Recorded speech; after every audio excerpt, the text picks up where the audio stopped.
اللهم صل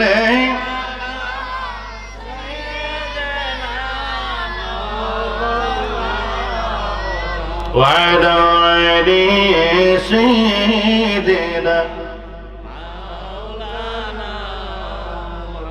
محبة اللهم صل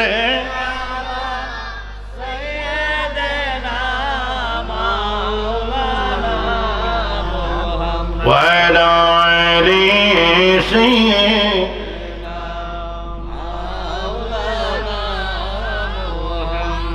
শিখাইয়া প্রেমের খেলা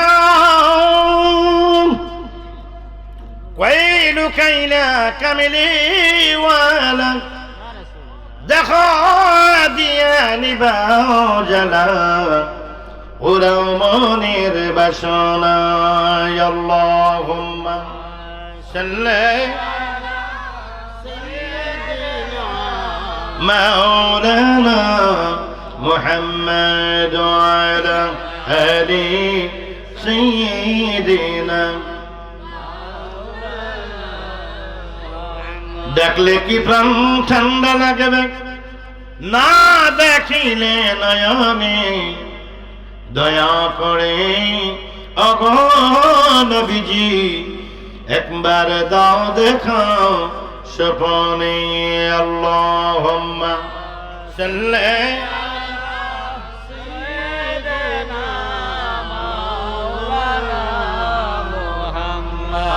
وعلى آل سيدنا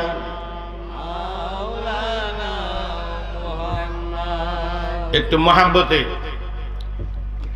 রাসূল পাকের দরুদ শরীফ আদায় করলাম।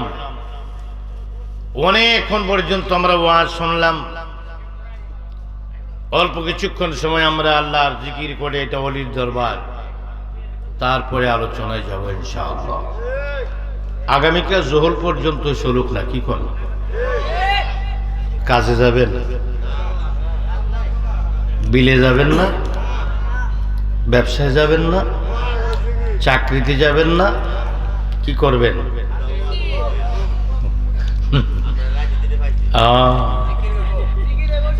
আচ্ছা আচ্ছা, জিকির হবে না? কই মাশাআল্লাহ, আপনাদের প্রেম আছে। আব্দুল মজিদ রহমতুল্লাহ আলী একজন কামেল বুজুর্গ, হাক্কানি, একজন আল্লাহর প্রেমিক ছিলেন, ঠিক কিনা? তাঁর স্মরণের মাহফিল, বাছাই করা কিছু তরিকাপন্থী বসেছে। প্রেমের জালোয়া তো চলবেই। প্রেম করা প্রেমিকের কাজ, হিংসা করা হিংসুকের কাজ। তো হয়তো পিছিয়ে লোকে কিছু বলে, সেটার দিকে না তাকিয়ে নিজের কাজই করি আমরা। রব্বুল কারীম আমাদের দেহের মধ্যে একটি পার্টস দিয়েছেন। কি দিয়েছেন? পার্টস দিয়েছেন। মাটি একটু ছোট্ট একটা পার্টস, একটি যন্ত্র। মাথা থেকে পা পর্যন্ত সবচেয়ে যত যন্ত্র আছে তার মধ্যে সবচেয়ে ছোট যন্ত্রটা হলো ওই যন্ত্রটা। আদম আলাইহিস সালাতু সালামকে আল্লাহ পাক রব্বুল আলামিন যখন তৈরি করলেন, 40 বছর মাটির মূর্তি ফেলে রাখলেন। রূহ ছিল না। যখন রূহ ছিল না তখন চোখে দেখতো না। যখন রূহ ছিল না তখন গায়ে তাপ ছিল না। যখন রূহ ছিল না কানে শুনতো না। যখন রূহ ছিল না তখন শ্বাস ছিল না। যখন রূহ ছিল না তখন নড়াচড়া করতে পারতেন না। যখন রূহ ছিল না চোখে দেখতেন না, কানে শুনতেন না, খিদা লাগতো না, প্রস্রাব হতো না, পায়খানাও হতো না, শ্বাস প্রশ্বাস চলতো না, রক্ত চলাচল করতো না, এবং দেহের মধ্যে কোনো তাপ শক্তিও ছিল না। একটা কাষ্ঠখণ্ড ছিল, মানে মাটির মূর্তি। 40 বছর। কত বছর? 40 বছর বানানোর। 40 বছর পরে রূহ দেওয়া হলো। এই 40 বছর একটা কাজ হয়েছে। 40 বছরে কি হয়েছে? এটি কাজ ছিল আল্লাহর। ওই কাজটা শেষ না করা পর্যন্ত রূহ দিতে পারছেন না। সে কাজটা কি? ফেরেশতাদের জগতে ঘোষণা হলো, ও আমার মালায়েকা, ও আমার ফেরেশতার দল, আমি যে আদম বানালাম, তোমরা বলেছো কি ওয়ানে কদ্দিসুলা, রক্তপাত করবে, বিশৃঙ্খলা করবে, ঝগড়াঝাটি করবে। কি করবে? রক্তপাত করবে। আমি বলেছি আ'লাম তা'লাম, আমি যা জানি তোমরা তা জানো। ওয়াল্লাহু আ'লামু মা লা তা'লামুন, আমি যা জানি তোমরা তা জানো না, কিন্তু আমার উপরে বিশ্বাস করেছো, আর কিছু বলোনি। বান্দারা আমার, অসংখ্য ফেরেশতাদেরকে নিয়ে আমি আল্লাহ পাক রব্বুল আলামিন যখন মিটিং বসেছিলাম, ইয ক্বালা রাব্বুকা লিল মালাইকাতি ইন্নী জাইলুন ফিল আরদি খলিফা, তোমরা সেখানে ভালো পরামর্শ দেও নাই। আমি যখন বলেছিলাম আদম তৈরি করবে, এখন আমার কাজ কি হবে পরে দেখবে তোমরা। এখন তোমাদেরকে একটি কাজ দিচ্ছি, কাজটা হলো আমি যে আদম তৈরি করলাম, আদমের ভিতরে সবাই ঢুকো, মাথা থেকে পা পর্যন্ত ঢুকে পরিদর্শন করে তোমরা আমাকে জানাও কেমন হলো, কেমন লাগলো, এবং এটার সম্পর্কে তোমরা আমাকে কিছু জানাও, তোমাদের অনুভূতিটা আমাকে জানাও বললেন। বলার পরে crore crore crore crore crore crore crore million million million billion billion billion ফেরেশতা একটি একটি করে ঢুকছেন আর বের হচ্ছেন। সবাই বলে আলহামদুলিল্লাহ। সবার পরে একজন ফেরেশতা ঢুকলেন, সবার বড় ফেরেশতা।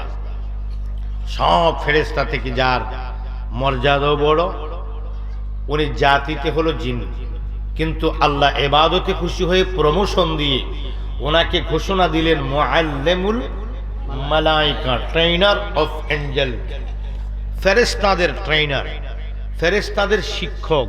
উনি প্রশিক্ষণ দেন ফেরেশতাদেরকে, জাতে জিন। ওনার নাম ইবলিস। ওনার নাম কি? সবার পরে তিনি ঢুকলেন, সব ফেরেশতার পরে তিনি ঢুকলেন। ঢুকার পর সব ফেরেশতারা বের হয়ে আমার আল্লাহর দরবারে শুকরিয়া তানা সকলে একবার একবার করে আলহামদুলিল্লাহ বলে বলে তারা আল্লাহর কাছে রিপোর্ট করলেন, ভালো লেগেছে। ইবলিস শয়তান সেখানে ঢুকলেন। ঢুকার পর আল্লাহর কাছে যেয়া বললেন, রব্বুল আমিন, এই আদম দিয়ে আপনার কোনো কাজ হবে? আমি এমন কোনো কাজ এটার মধ্যে আমি দেখতে পাইনি, এমন কোনো বিশেষ ক্ষমতা তার মধ্যে আমি দেখতে পাইনি। আল্লাহ গো, মাথা থেকে পা পর্যন্ত তিল তিল করে সব দেহটার মধ্যে আমি কি করলাম? আমার নাম হলো আজাজিল। শয়তানের নাম কি? কোন জিল? আজাজিল। আজাজিল বলল, আল্লাহ আমি আজাজিল প্রবেশ করে পরিদর্শন করলাম, পরিদর্শনের মধ্যে এমন কোনো বিশেষ কিছু পাই নাই যার দ্বারা তোমার কোনো কিছু হবে। আল্লাহ গো, একটি পার্স পেলাম, একটি যন্ত্র পেলাম, ছোট্ট একটি যন্ত্র পেলাম, মাথা থেকে পা পর্যন্ত সব জায়গায় ঢুকতে পারলাম, ওই ছোট্ট যন্ত্রটির ভিতরে ঢুকতে পারলাম না। যদি তোমার দ্বারা কোনো কাজ হয়, তোমার আদমের দ্বারা যদি তুমি আল্লাহর কোনো কাজ হয়, নিশ্চয় ওই ছোট্ট পার্সের দ্বারা হবে, ছোট্ট যন্ত্রটির দ্বারাই হবে, তাছাড়া এটা দ্বারা কিছু হবে বলে আমি মনে করি না। আল্লাহ এবার কুদরতি জবানে হাসি দিলেন। আমার নবীর পাগলের আগম বন্ধু,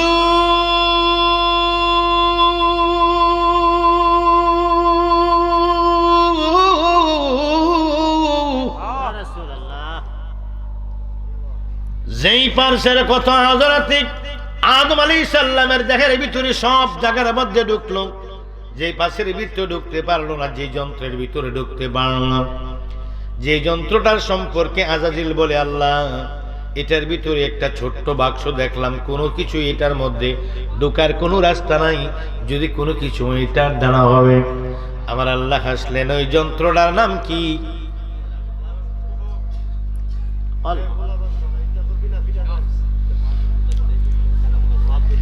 যন্ত্রটার নাম হলো কাল। নাম কি? এটা হলো ব্যাটারি। এটা কি? এই ঘড়িটা চলে একটা ব্যাটারির মাধ্যমে। ব্যাটারি খুললে কাটা বন্ধ হয়ে যাবে। দেহের ব্যাটারি হচ্ছে রূহ, আর রূহের ব্যাটারি হচ্ছে কালব। এই মোবাইল চলে, এটার ভিতরে একটা ব্যাটারি আছে, ব্যাটারি না থাকলে মোবাইল চলবে না। ব্যাটারি যখন লো মারে তখন চার্জ দিতে হয়। এই প্রজেক্টর মানে ক্যামেরা, এটার মধ্যে একটি ব্যাটারি আছে। প্রতিটি যন্ত্রের মধ্যে একটি ব্যাটারি, এটার ভিতর ব্যাটারি, মনিটরের ভিতর ব্যাটারি, বক্সের ভিতর ব্যাটারি, ওই যে অ্যাম্পলিফায়ার এটার ভিতর একটা ব্যাটারি আছে, আইসি পাওয়ার হচ্ছে। ফ্যানের ভিতর একটা ব্যাটারি আছে, ওইটার নাম হলো ক্যাপাসিটার। ফ্রিজের ভিতরে একটা ব্যাটারি আছে, এটার নাম হলো কম্প্রেসার। বিভিন্ন নামে যদি ব্যবহার হয়, কিন্তু প্রতিটি যন্ত্রের একটি ব্যাটারি। তদ্রূপ মানব দেহের একটি ব্যাটারি আছে, এটার নাম হলো কালব। আল্লাহ পাক কোরআনে বলেন, কদ আফলাহা মান তাযাক্কা। আরেক জায়গায় বলেন মান কদ আফলাহা মান যাক্কা। আল্লাহ বলেন ওই ব্যক্তি সফলতা লাভ করতে পেরেছে যার অন্তরটা পরিষ্কার হয়েছে।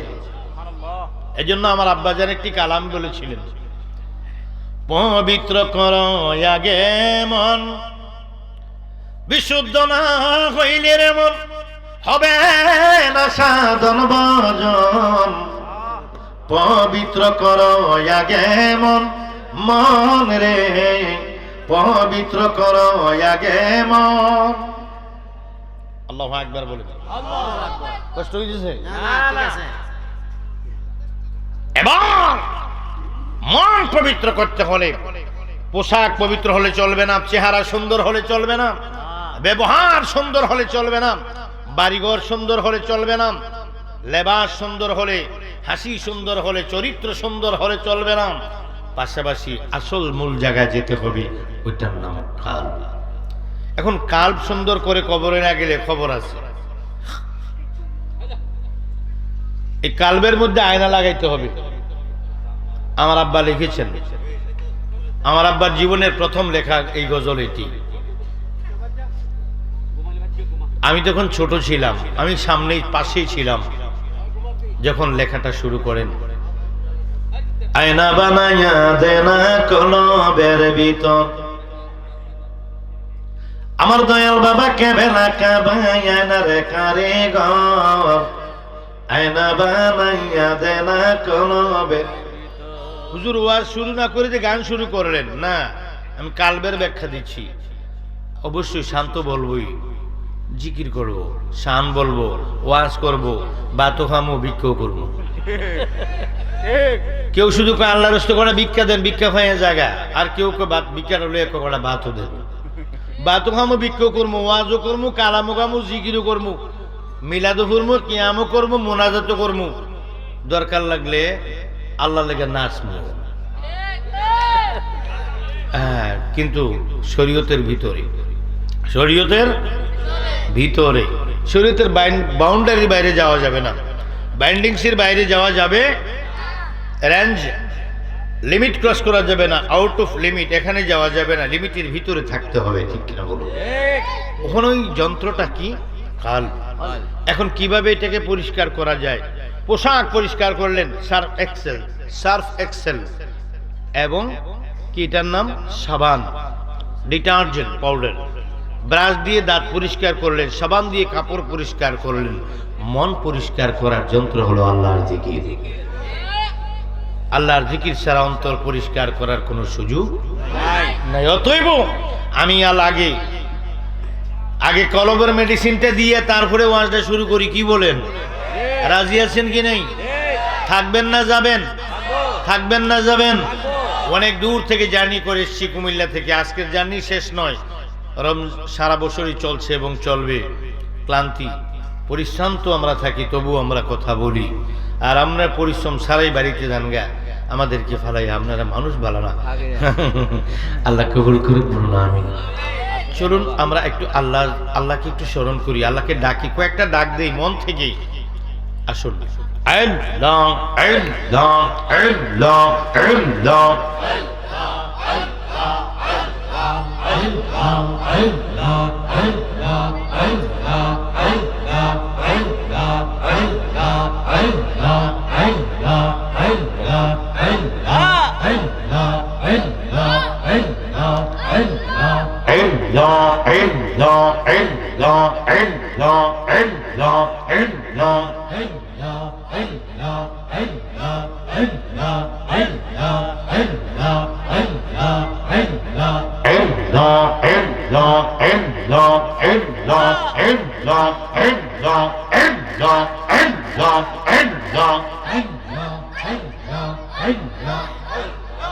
এটা ভালো করে ঠিক করে দেন, ক্লিয়ার করে দেন।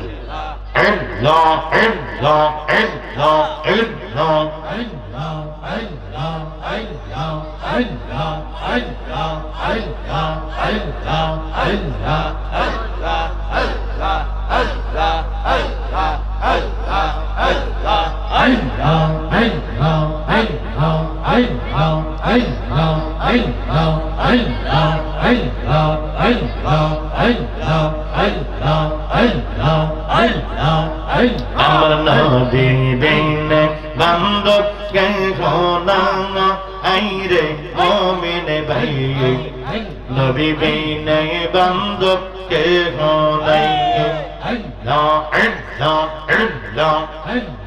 নবী বিনে বান্ধব কে হোনা আইরে মুমিন ভাই নবী বিনে বান্ধব কে হোনা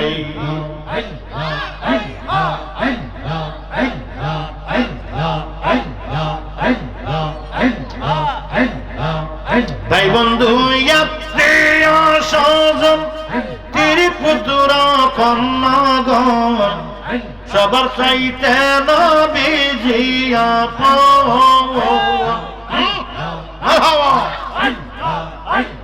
ভাই বন্ধু প্রিয় স্বজন স্ত্রী পুত্র কন্যাগণ সবার চাইতে নবীজি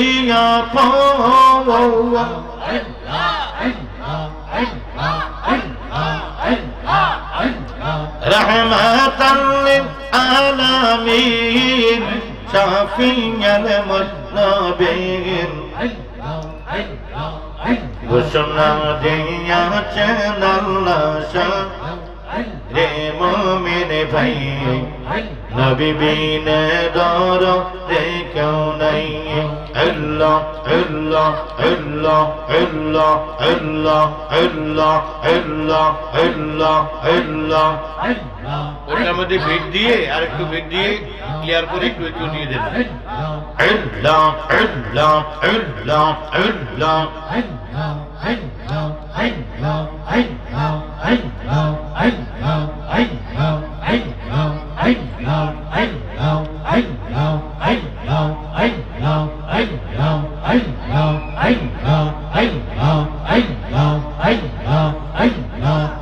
মা বাবা আত্মীয় স্বজন স্ত্রী পুত্র কন্যাগণ সবার চাইতে নবীজি আপন রহমাতাল লিল আলামিন শাফিউল মুজনিবিন ঘোষণা দিয়েছেন আল্লাহ সঙ্গে আইরে মুমিন ভাই নবী বিনে দরদে কেউ নাই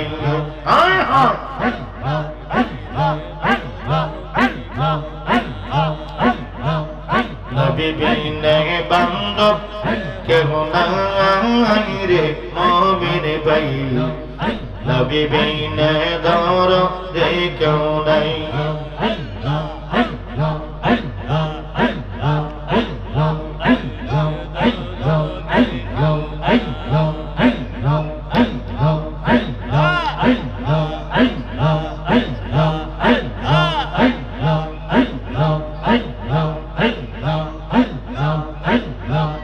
দয়াল নবী তুমি গুণবানী দয়াল নবী তুমি গুণবানী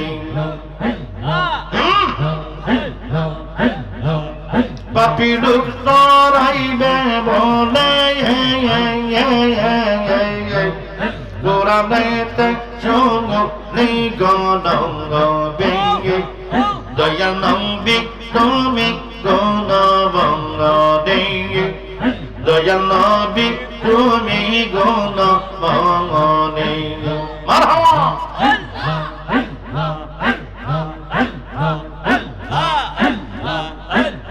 রহমতের ভান্ডার তুমি তুমি নৌডার খনি গনবে তুমি নৌডার খনি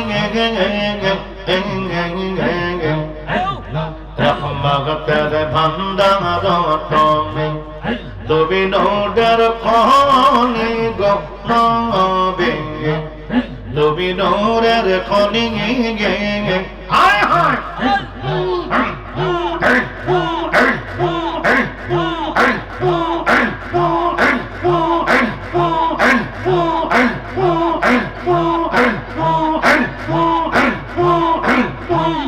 প্রেম কইরাছে তোমার শোনে গো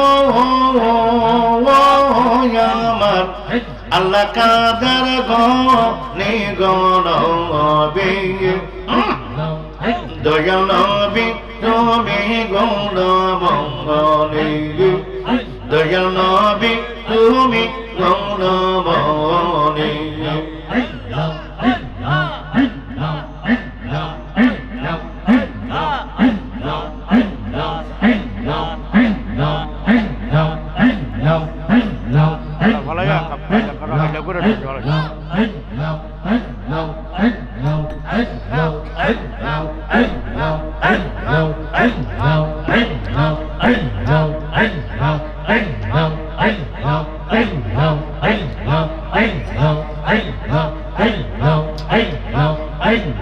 রহমতের ভান্ডার তুমি তুমি নৌডার খনি গনবে তুমি নৌডার খনি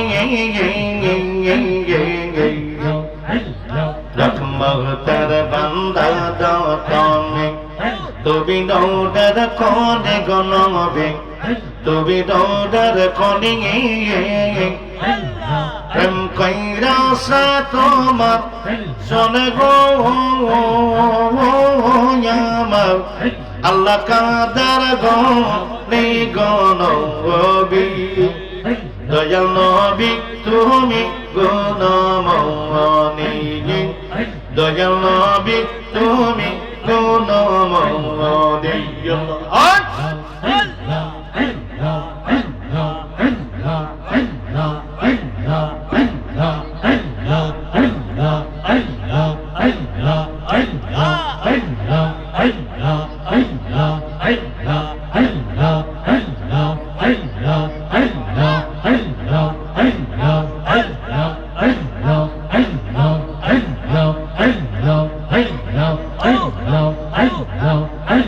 মুর্শিদামার হৃদয়ার দম হেরে নগো ও দোকানা আইয়ো গঙ্গ আমি তার প্রেমেতে ভৈরা হইলাম সেই আমি যার প্রেমেতে ভৈরা হইলাম সেই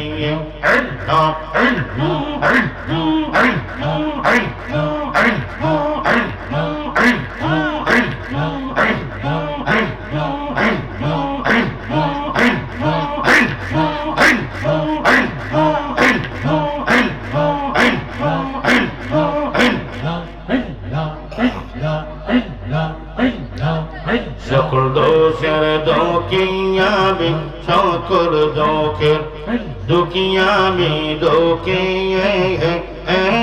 অন্ত নেই আমার দোকের অন্ত নেই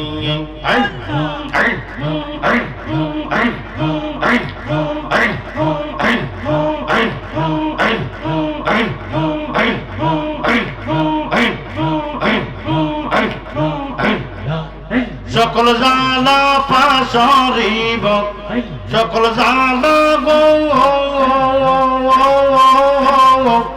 সকল জালা পাশরিব আমি তাদের এ যদি পাই গো আমি যার প্রেমেতে পইরা পাইলাম সেই মারহাবা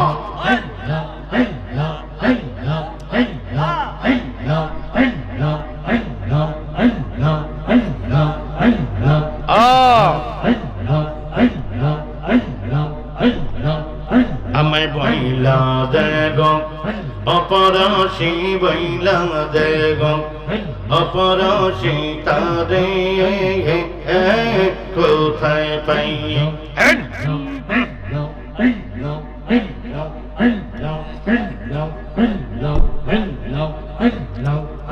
আমি তার প্রেমের কলঙ্কের মালা আমি তার প্রেমের কলঙ্কের মালা আমি কইরা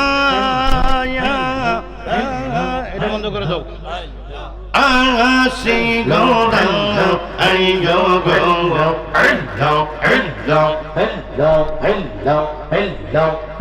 আমি তার প্রেমেতে ফিরা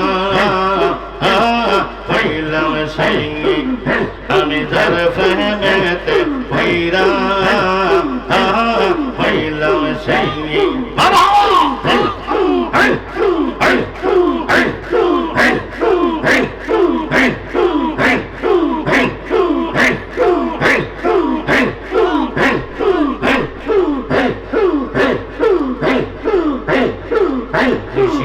সময়ের কাঁদে ঋষিত সময়ের কাঁদে সইতে যাইনি আমি যখন নিদ্রা যাইনি মুর্শিদ নাম স্মরণ হইলে আমার বাবার নাম স্মরণ হইলে আমার সুখে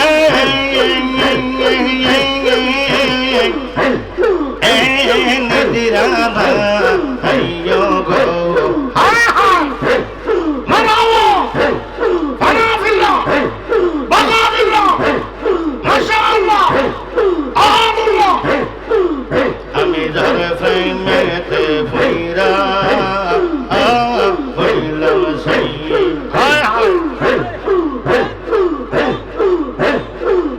আমায় বলিয়া দিবে গো আমার প্রাণ মুর্শিদ রইয়াছে কুন্দে সে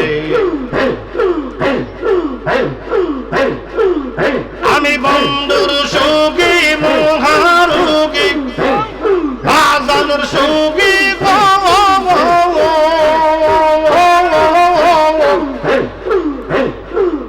আমি বন্ধু সুখী মহারোগী আমি ঘুরি নানান দেশে গো প্রাণ বন্ধু রইয়াছে কুন্দে সেই আমায় কে বলিয়া দিবে গো প্রাণ বন্ধু রইয়াছে কুন্দে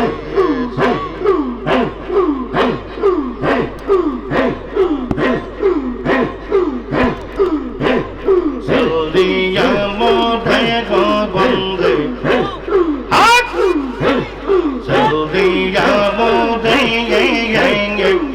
আমাদের সাইয়া গেল দুঃখের সাগরে আমাদের সাইয়া গেল বাবা দুঃখের সাগরে মন্দ বলে পরশিরা মন্দ বলে মন্দ বলে পরশিরাই আমার বাদন রে ভালোবেসে প্রাণ বন্ধ রইয়াছে কুন্দে সে আমার মহিন বাবাই রইয়াছে কুন্দে সে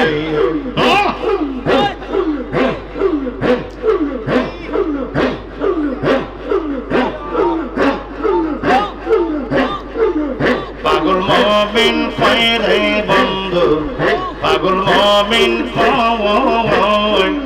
একবার দেখা দিও মুর্শিদ যদি মনে লয় একবার দেখা দিও মুর্শিদ যদি মনে লয় নিদা দানের সারথির মুর্শিদ নেই দানের সারথি মুর্শিদ পাইলে মা প্রাণের কাছে প্রাণবন্ধু রইয়াছে কন্দে সেই আমার মইন বাবাই রইয়াছে কন্দে সেই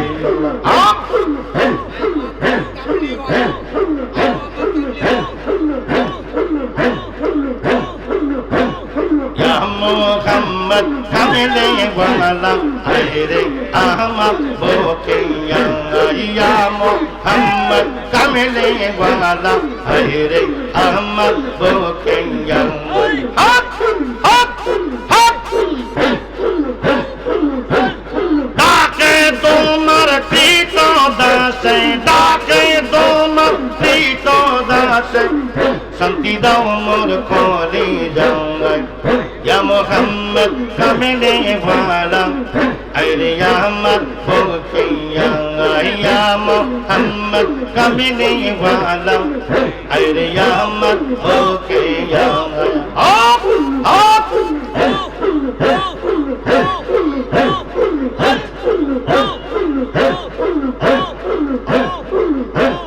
ফকির দরবেশ বছয়লি তুলিতে সেই নামের কলি ফকির দরবেশ বছয়লি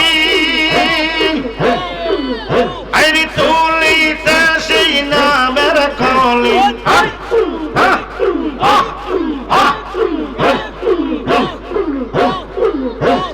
কন্তে লইয়া ভিক্ষার জলে কন্তে লইয়া ভিক্ষার জলে ওরে বাদের তোরাই ইয়া মোহাম্মদ কামলে ওয়ালা আইরে আহমদ বোকে ইয়া মোহাম্মদ কামলে ওয়ালা আইরে আহমদ বোকে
মুহাম্মাদুর রাসূলুল্লাহ সাল্লাল্লাহু আলাইহি ওয়াসাল্লাম। আপনারা চাইলে মোনাজাতের পূর্বে আবার জিকির হবে, আলোচনায় যাই। যদি আপনাদের মর্জি থাকে আমি মোনাজাতের আগে করব। এখন আপনারা আলোচনা শোনার জন্য শান্তভাবে একটু বসেন ইনশাআল্লাহ। আপনাদের যতক্ষণ তবে দৌড়ার কলে রহমতের ভান্ডার তুমি তবে দৌড়ার কলে গবে তবে দৌড়ার কলে হায় হায়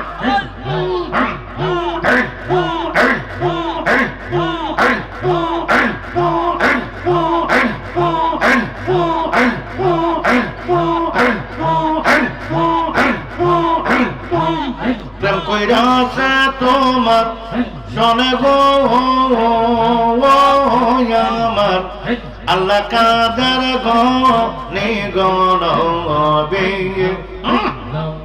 দয়াল নবী তুমি গৌর মঙ্গলে দয়াল নবী তুমি গুণমণি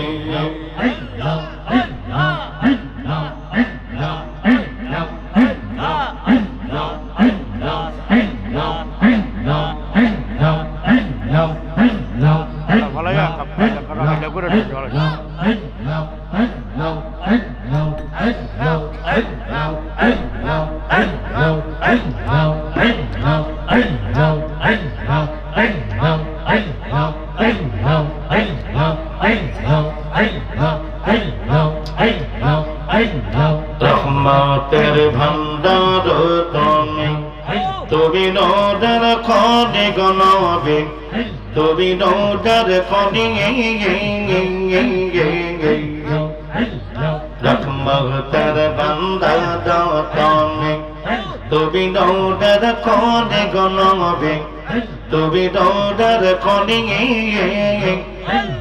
প্রেম কইরা সে তোমার শোনে গো আমার আল্লাহ কাদার গো নবী দয়াল নবী তুমি গুণমণি দয়াল নবী তুমি গুণমণি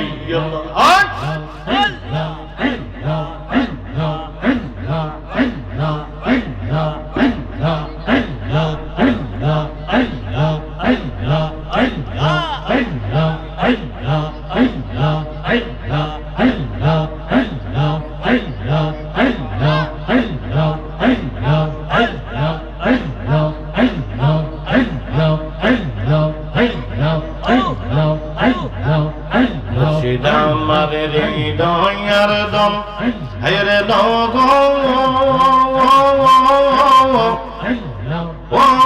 দোকানা আইয় গঙ্গ আমি তার প্রেমেতে ভৈরা হইলাম সেই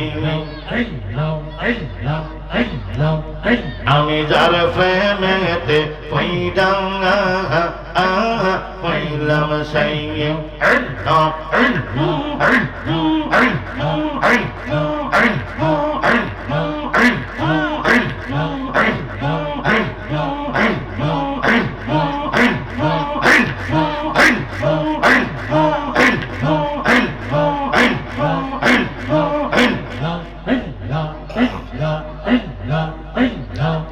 সকল দোষের দোকিয়ামি সকল দোষের দুকিয়ামি দোকে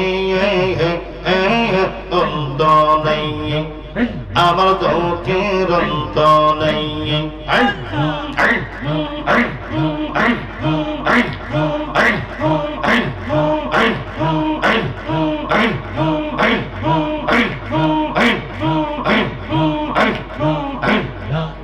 সকল জালা পাশরিব সকল জালা গো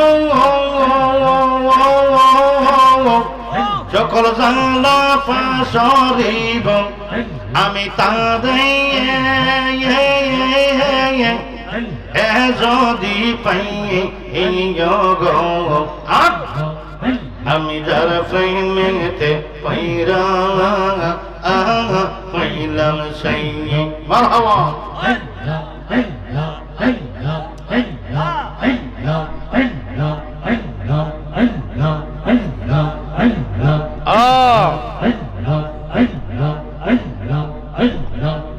আমায় বইলা দেগ অপরশি বইলা দেগ অপরশি তারে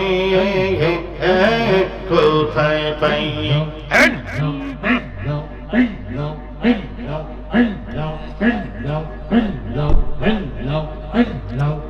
আমি তার প্রেমের কলঙ্কের মালা আমি তার প্রেমের কলঙ্কের মালা আমি কইরা এটা বন্ধ করে দাও আসি গৌরা আই গো গো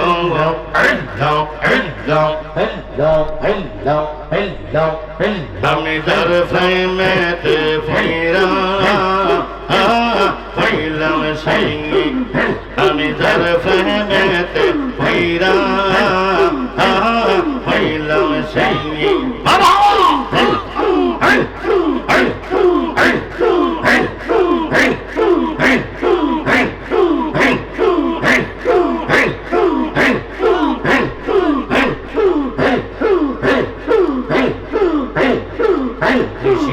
সময়ের কাঁদে ঋষিত সময়ের কাঁদে যখন সেইতে যাইনি আমি যখন নিদ্রা যাইনি মুর্শিদ নাম স্মরণ হইলে আমার বাবার নাম স্মরণ হইলে আমার সুখে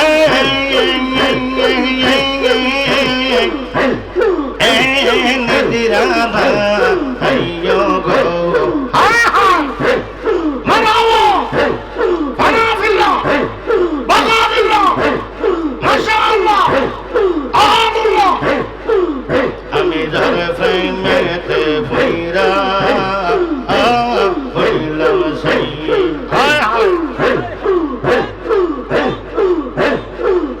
আমাকে বলিয়া দিবে গো আমার প্রাণ মুর্শিদ রইয়াছে কুন্দে সেই আমি বন্ধুর সুখী মহারোগী বাজানোর সুখী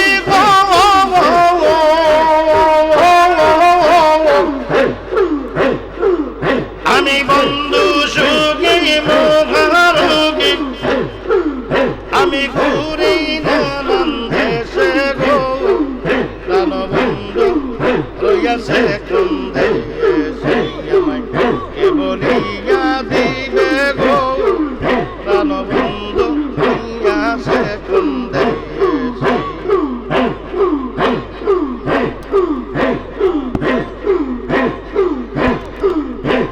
চলিয়া মোধে গো বন্ধু চলিয়া মোধে আমাদের বাঁচাইয়া গেল দুঃখের সাগরে আমাদের বাঁচাইয়া গেল বাবা দুঃখের সাগরে মন্দ বলে পরশিরা মন্দ বলে মন্দ বলে পরশিরাই আমার বাদন ভালোবেসে প্রাণ বন্ধ রইয়াছে কুন্দে সেই আমার মইন বাবাই রইয়াছে কুন্দে সেই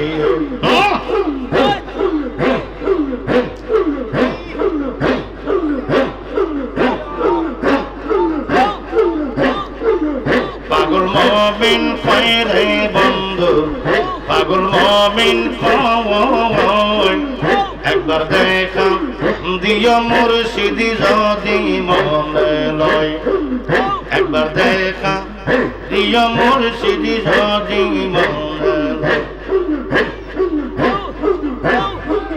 নিদানের সারথির মুর্শিদ নিদানের সারথি মুর্শিদ পাইলে মা প্রাণের কাছে প্রাণ বন্ধু রইয়াছে কুন্দে সেই আমার মইন বাবাই রইয়াছে কুন্দে সেই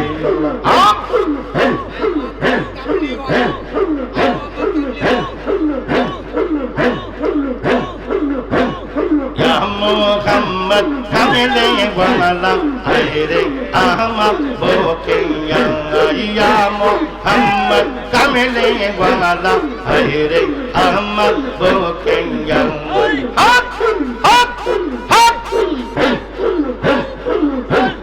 ডাকে তোমার প্রীত দাসে ডাকে তোমার প্রীত দাসে শান্তি দাও মোর কলি জঙ্গাই ইয়া মোহাম্মদ কামলে ওয়ালা আইরে আমার বুকে ইয়া মোহাম্মদ কামলে ওয়ালা আইরে আমার বুকে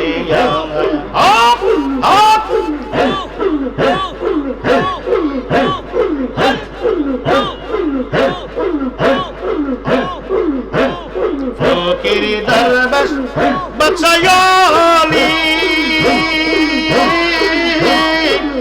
তুলিতে সেই নামের কলি ফকির দরবেশ বৎসয়লি আইরি তুলিতে সেই নামের কলি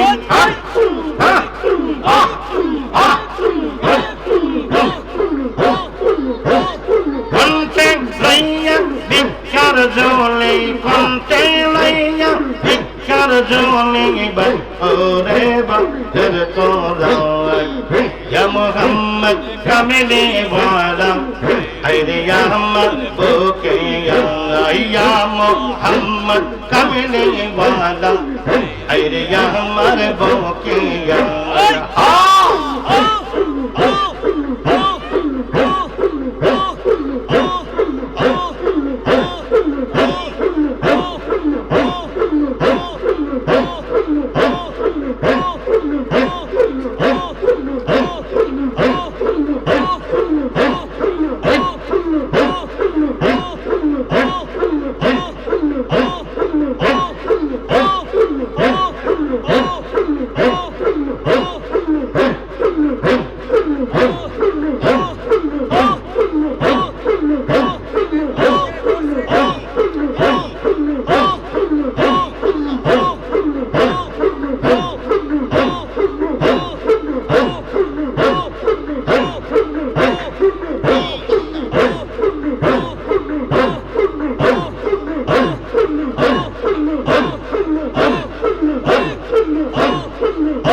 মুহাম্মাদুর রাসূলুল্লাহ সাল্লাল্লাহু আলাইহি ওয়াসাল্লাম।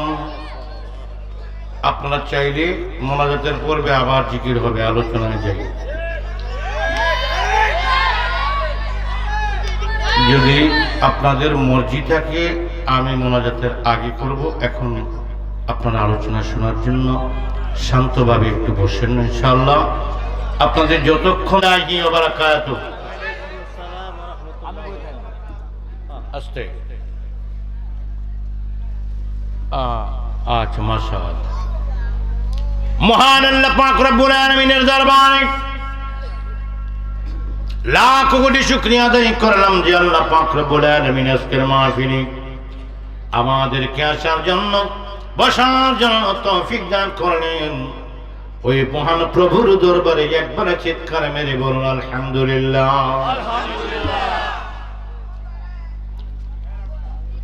সাথে সাথে সালাম জানাই আখিরি জামানার নবী, মক্কার মতি, মদিনার জ্যোতি, দুঃখের সাথী উম্মতের কান্ডারি আমার নবী, আপনার নবী, দো জাহানের বাদশাহ নবীজি হুজুর পর নূরে মুজাসসাম রাহমাতাল লিল আলামিন প্যারা নবীর কদম মোবারকে সালাম জানাই। চিৎকার মেরে সকলে বলুন ইয়া রাসূলুল্লাহ। সারা বিশ্বের জমিনে মাটির নিচে যত আম্বিয়ায়ে কেরাম, নবী আলাইহিস সালাম, আউলিয়ায়ে কেরাম মাটির নিচে আরাম করতেছে, বিশ্রাম নিচ্ছে, তারাও অমর এবং জিন্দা। তাদের পাক রূহে সালাম দিলাম। আমার মাওলা রব্বুল কারীম যেন আমাদেরকে কবুল করেন, সকলে বলুন আমিন। পৃথিবীর জমিনে মানুষ বানাইছেন আল্লাহ, মানুষ বানাইয়া এই মানুষের সঙ্গে আমার আল্লাহ নিজেই প্রেম করেন। কি করেন? প্রেম করেছেন। মানুষ প্রেম করে আল্লাহর সঙ্গে, আল্লাহও প্রেম করে মানুষের সঙ্গে। একটা হলো প্রেম আর একটা হলো ভালোবাসা। কি কি হয়েছে?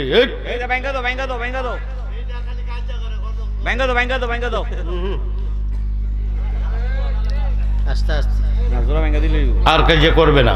সামনে পানির বোতল আছে, গরম পানি মাথায় ঢেলে দেব, আর ঝগড়া করবি ঝগড়া করবি না? আর করবে না, চুপ হয়ে গেছে।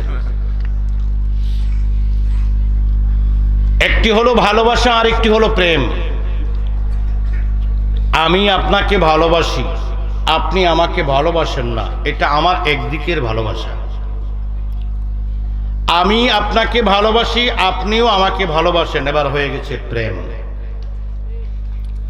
বান্দা আল্লাহকে ভালোবাসে, এটা হলো প্রেম। আল্লাহ বান্দাকে ভালোবেসে ফেলেছেন, আমি আল্লাহকে ভালোবেসে ফেলেছি, আল্লাহ আমাকে ভালোবেসে ফেলেছে, এটার নাম হলো প্রেম। খোদা প্রেম। কোন প্রেম? খোদা প্রেম। যে প্রেমকে বলা হয় সূক্ষ্ম প্রেম। কি প্রেম? সূক্ষ্ম প্রেম রসে ভরা, অরসিক যাইস না তোরা, অকালে যাইবি মারা, হইয়াও তারা রে অতই, হইয়াও তারা। হ্যাঁ, আর পরে যাব গভীরে, বসতে হবে ধৈর্য ধরে। সাগরের তলায় যাব আজকে, আল্লাহ কবুল করে বর্ণনা। কান্তা গীতে খুলবে না তোর প্রেমের ঘরের তালা, দিলে সাঁতার পায় না কেনার, ঘটবে মরণ জ্বালা রে সুজন, রসিক মিলাইছে চাঁদের মেলা রে সুজন, রসিক মিলাইছে চাঁদের মেলা। 17 রজতম ঘাটে, এই 3 ঘাটে হয় খেলা রে সুজন, রসিক মিলাইছে চাঁদের মেলা রে সুজন, রসিক মিলাইছে চাঁদের মেলা। প্রেম, সূক্ষ্ম প্রেম, রসে ভরা।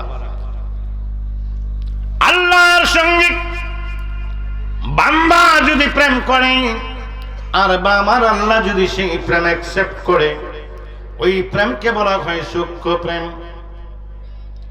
এই প্রেম আল্লাহ আদম আলাইহিস সালাম থেকে এই পর্যন্ত কোটি কোটি মানুষ আমার আল্লাহ পয়দা করেছেন, কিন্তু প্রেম করেছেন কিছু কিছু লোকের সঙ্গে। যাদের সঙ্গে আমার আল্লাহ প্রেম করেছেন তাদেরকে বলা হয় আল্লাহর বন্ধু। বাংলায় বলে বন্ধু, ইংরেজিতে বলে ফ্রেন্ড, আরবিতে বলে ওলি। কি বলে? হিন্দিতে বলে মিত্র। আমার নবীর পাগলের এই ওলি আল্লাহ যারা, তারা আমার মাওলার প্রেমে মরা। আমার মাওলার প্রেম ছাড়া কোনো কিছুই বোঝে না। মাবুদের সঙ্গে প্রেম করে তারা কি হয়ে গেছে? অমর হয়ে গেছে। অমর হয়েছেন দুনিয়া থেকে যাওয়ার পরে নয়, অমরত্বের কাজ করেছে দুনিয়ায়, আর অমর হয়েছে দুনিয়া থেকে যাওয়ার পরে। জিন্দা অবস্থায় একটা মৃত্যু আছে বাজান, জিন্দা অবস্থায়, জিন্দা অবস্থায় একটা মৃত্যু আছে। এটা কই মরার আগে মরা। হ্যাঁ, আমার একটু পায়ে একটু সমস্যা হয়ে গেছে, হঠাৎ করে একটু নড়াচড়া করতে হবে, কয়েকদিন পানি একটু সমস্যা আছে, কিছু মনে করবেন না তো। পাটা উঠিয়ে বসছি। চলো যাই অমরপুরে, যে দেশে মানুষ মরে না, যে দেশে বাস করিলে আজরাইলের ভয় থাকে না। চলো যাই অমরপুরে। আজরাইল তোমাকে ভয়, আজরাইলকে তুমি ভয় পেতে হয় না। একটা দেশ আছে, এটার নাম অমরপুর। এই অমরপুর যেতে যে ভিসা এবং টিকেট, এটা দেয় একজন কামেল মুর্শিদ।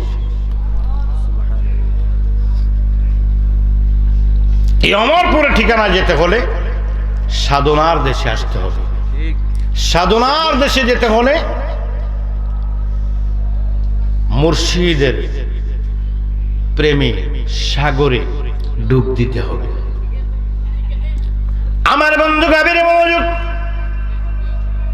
কোরআন শরীফের ভিতরে একটি কি আছে? পবিত্র কালামুল্লাহ শরীফের ভিতরে 114 খানা সূরা আছে।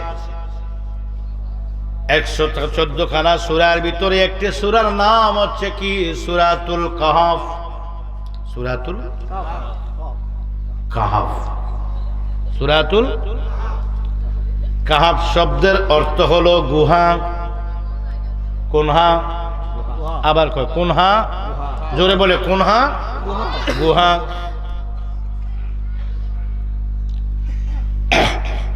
আল্লাহ গো, তুমি কোরআন বানাইলে, কোরআন তুমি নাজিল করলা আমার নবীজির সিনার মধ্যে, কোরআন নাজিল করলা তুমি জবলে নূরের মধ্যে, লৌহে মাহফুজের কোরআন জিবরাইলের মাধ্যমে আমার নবীজির নিকটই পাঠাইলা।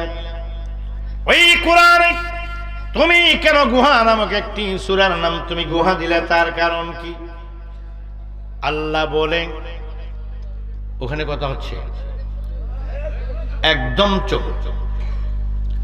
মনে করো না যে আমি প্রথমে একটু জিকির করে শানটান গাইছি, ওই দেখালি মজা করব, কোরআন হাদিসের ওয়াজ করব, সাবান দিয়ে দোলাই করব। আজকে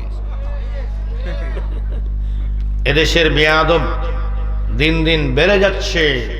বেয়াদবদেরকে সোজা করতে হলে প্লাস লাগবে, হাতুড়া লাগবে, বাড়াই লাগবে।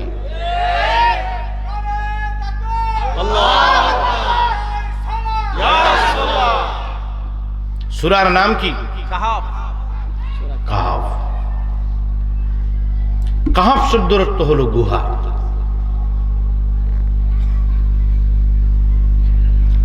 ঈসা নবীর উম্মত। কোন নবীর উম্মত? একজন বাদশা, উনি খুব ধার্মিক এবং পরহেজগার। নামাজ পড়ে। কি পড়ে? নামাজ পড়ে। নামাজ পড়ে। ঈসা নবীর উম্মত, ঈসা নবীর উপরে কি নামাজ আছে?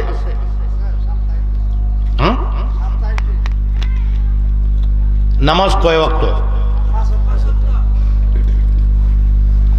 কার জন্য? গরম আসেনি। আমার নবীর উম্মতের জন্য 5 ওয়াক্ত। তার আগে কি নামাজ ছিল? কথা বলেন, ছিল কি না? ছিলে বলেন না, থাকলে বলেন হ্যাঁ, না থাকলে বলেন হ্যাঁ, আর নাইলে বলেন হুজুর আপনিই কম। 3টার একটা। আচ্ছা, আমি বলি নামাজ ছিল 5 ওয়াক্ত। আমার নবীর আগে নামাজ ছিল কয় ওয়াক্ত? কার উপরে? কোন নবীর উপরে 5 ওয়াক্ত নামাজ ছিল না। তা আবার বলেন 5 ওয়াক্ত ছিল? হ্যাঁ ছিল। কোন নবীর উপরে একসাথে 5 ওয়াক্ত নামাজ ছিল?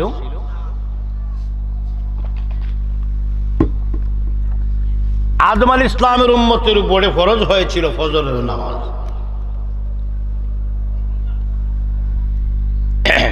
ইব্রাহিম আলাইহিস ইসলামের জন্য ফরজ হয়েছিল যোহরের নামাজ। হযরতে ইউনূস আলাইহিস ইসলামের উপরে ফরজ হয়েছিল আসরের নামাজ। হযরতে মূসা কালিমুল্লাহর উপরে ফরজ হয়েছিল মাগরিবের নামাজ। হযরতে ঈসা রুহুল্লাহর উপরে ফরজ হয়েছিল ইশার নামাজ। এই সূত্রে 5 ওয়াক্ত নামাজ ছিল 5 জন নবীর উপরে। আর আমার নবীর উম্মতের জন্য 1 ওয়াক্ত। কয় ওয়াক্ত? ঈসা নবীর উম্মত তারা নামাজ পড়ে। তারা কি নামাজ পড়ে? সমস্যা এটি। খুব সহজ সরল ধার্মিক একজন বাদশা রাষ্ট্র পরিচালনা করছে। ছেলে হইল 7টা। ছেলে কয়টা? বাদশার ছেলে কয়টা? 7টা। ওরাও ধার্মিক। ইয়ামলিখা, মাকসালাইমা, মারনুস, দেবারনুস, সাদনুস, কাফতাতায়ুস। কয়জন হলো? তাদের নাম বললাম, 7 জন। ওরাও ধার্মিক এবং পরহেজগার। পাশে একজন আরেকটি রাষ্ট্র আছে, ওই রাষ্ট্রের বাদশাহ হলো জালিম। কাকে বলে? কত প্রকার কি কি। ওর দেশে কোনো মানুষ আল্লাহকে সেজদা দিতে পারে? ওই ফেরাউনের আগে আরেক ফেরাউন, ও বলে আনা রব্বাকুমুল আলা, আমার উপরে কোনো খোদা নাই, আমি সবচেয়ে বড় খোদা, আমি সারা, আমাকে মানবে, আমার পূজা করবে, আমার হুকুম মানবে, আমার দাসত্ব করবে, কোনো আল্লাহ টাল্লাহর কোনো পূজা চলবে না। ওই এলাকাতে মুসা নবী, ঈসা নবীর অনেক উম্মত রয়েছে। ওরা কি পড়তে পারে না? নামাজ পড়তে। নামাজ পড়লে শাস্তি দেওয়া হয়, মারধর করা হয়, তাদেরকে অত্যাচার ও বিচার করা হয়। ওদেশের মানুষ নামাজ পড়তে পারে না, তাদের কান্না, তাদের আর্তনাদ সহ্য করার মতো নয়। নামাজ পড়লেই তাদেরকে খুব কঠিন ভাবে শাস্তি দেওয়া হয়। ওই পরহেজগার পাশের ধার্মিক বাদশা সেটা মেনে নিতে পারেননি, যার জন্য যেই জালিম বাদশা, যিনি নিজেকে খোদা দাবি করতেন, জালিম বাদশা ছিল বড় প্রভাবশালী এবং ক্ষমতাধর বাদশা। তৎকালীন ওই জামানায় পৃথিবীর সব বাদশাগুলো ওনাকে ভয় পেত, কর দিত। অর্থ ছিল বেশি, শক্তি ছিল বেশি, সৈন্য ছিল বেশি, সৈন্য ছিল বেশি, প্রভাব ছিল বেশি, শক্তিশালী ছিল বেশি। সারা পৃথিবীর সমস্ত রাজা বাদশারা ওনাকে কি জমাকে কর দিতে হতো। ওনার সঙ্গে যুদ্ধ করার মতো ক্ষমতা এই দেশে কারো, কি পৃথিবীর জমিনে কারো ছিল না। সাহস কেউ করে না। ইমানদার কোনদিন কোনো অপশক্তিকে, ইমানদার কোনদিন কোনো ভয় পায় না, ঠিক না বেঠি? ইমানদার একজনকে ভয় পায়, তার নাম হলো রব্বুল আলামিন। আল্লাহ ছাড়া আর কাউকে ভয় পায় না, তার নাম হলো ইমানদার, ঠিক কিনা? ওই পরহেজগার ধর্ম আবিরু, খোদা আবিরু বাদশাহ সহ্য করতে পারেনি। সৈন্য সামন্ত নিয়ে, যুদ্ধের প্রস্তুতি নিয়ে ওই জালিম বাদশাহ দেশের মধ্যে ঢুকে পড়লেন। সাথে সফর সাথী হয়েছেন কি 7 জন। ওনার শাহজাদা ছেলে, প্রিন্স, রাজপুত্র, প্রিন্স শাহজাদা গিয়ে যুদ্ধ ঘোষণা করলেন।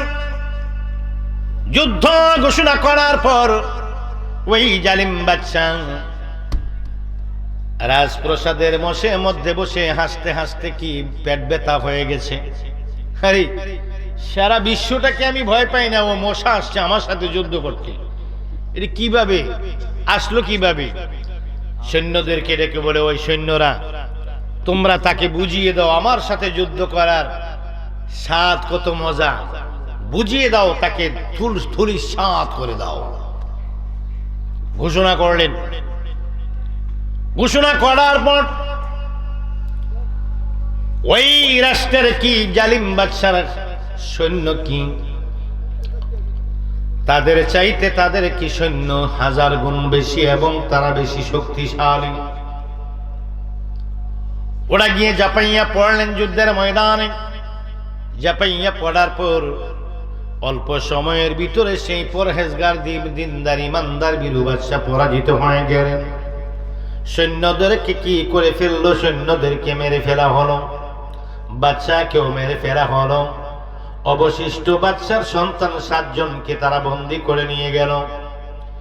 ওই বাদশা বললেন, রাজা বাদশার সন্তানদেরকে, ছেলেদেরকে তোমরা বাঁচিয়ে রাখবে, তাদেরকে দিয়ে আমি গোলামি করাবো, তাদেরকে দিয়ে এমন নিকৃষ্ট কাজ করাবো, তারা রাজার ছেলে হয়ে ইতিহাস হয়ে থাকুক, আমার সঙ্গে বেয়াদবি করলে, আমার সঙ্গে কি করলে, বাড়াবাড়ি করলে তার পরিণাম কি?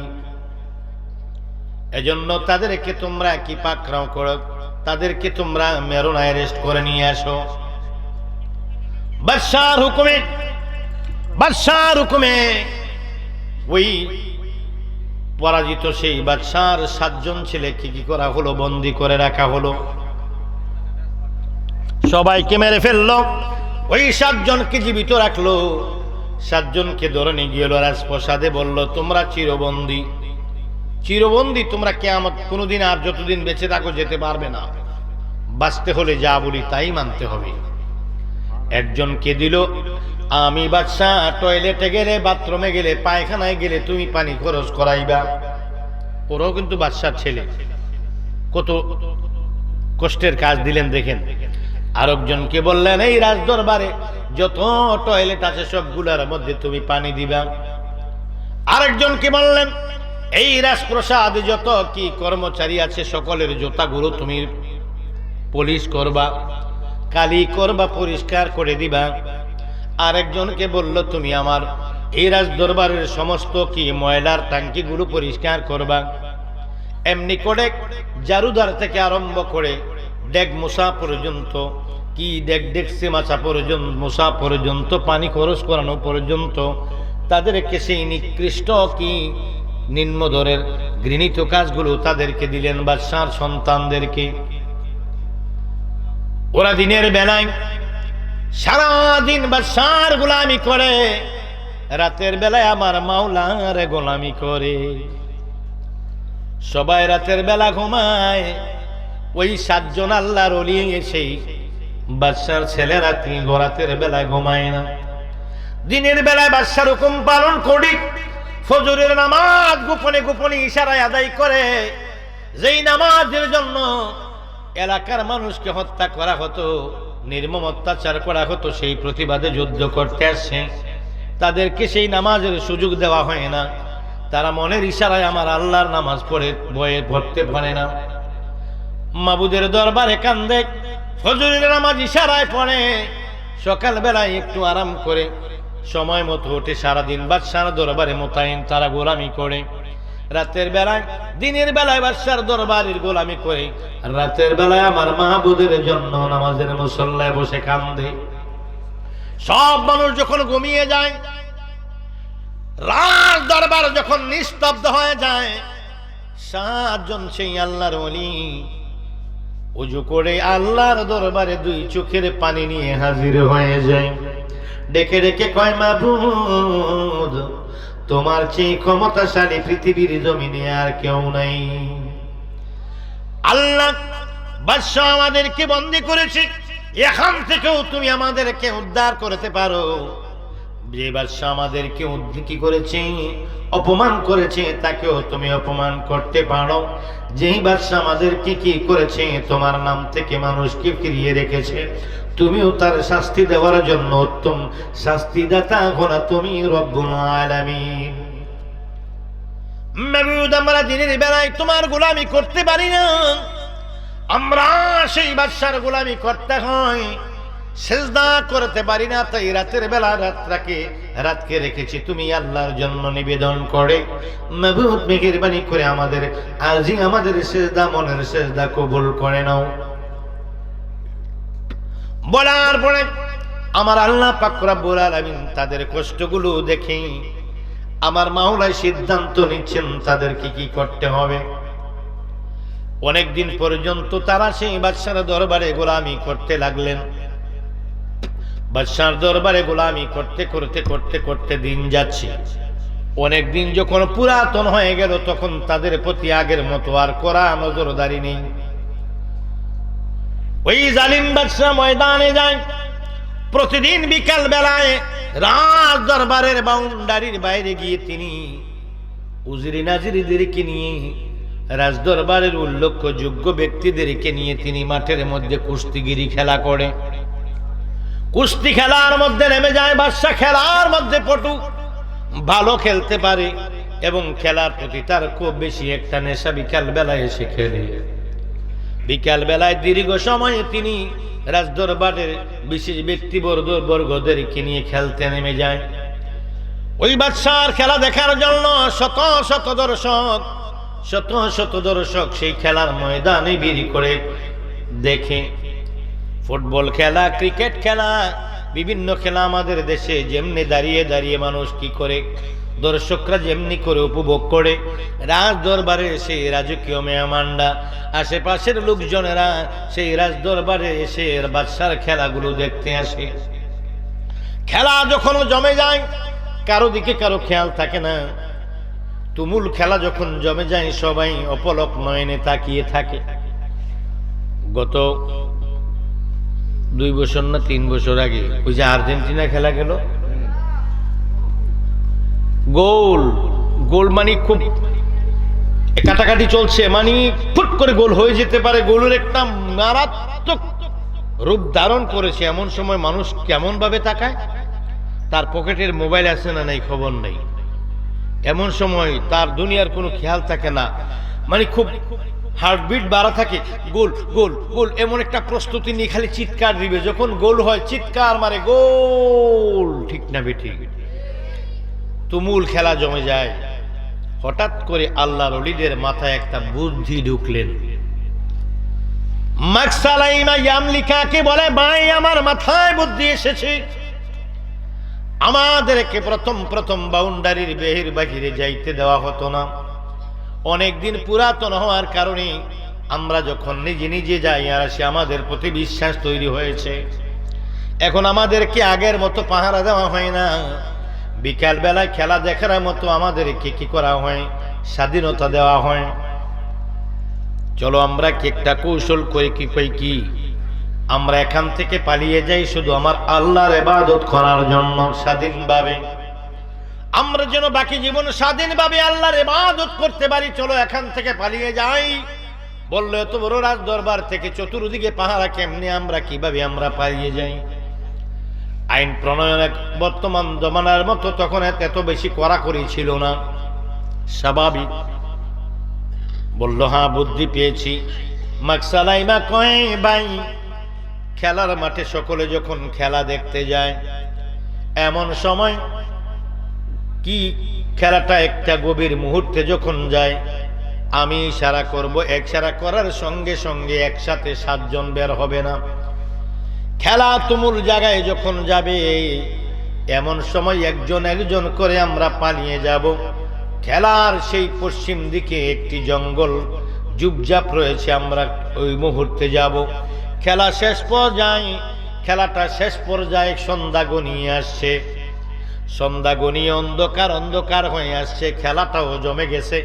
এমন সময় একজন একজন করে আমরা সেই মানুষের বীরগুরু থেকে আস্তে আস্তে আড়াল হয়ে আমরা অন্ধকারে আমরা কি করব, পশ্চিম দিকের জঙ্গল দিয়ে আমরা পালিয়ে যাব। বলল হ্যাঁ বুদ্ধি কৌশল ঠিক আছে, চলো আমরা আগামীকাল তাই করি। ঠিক আছে।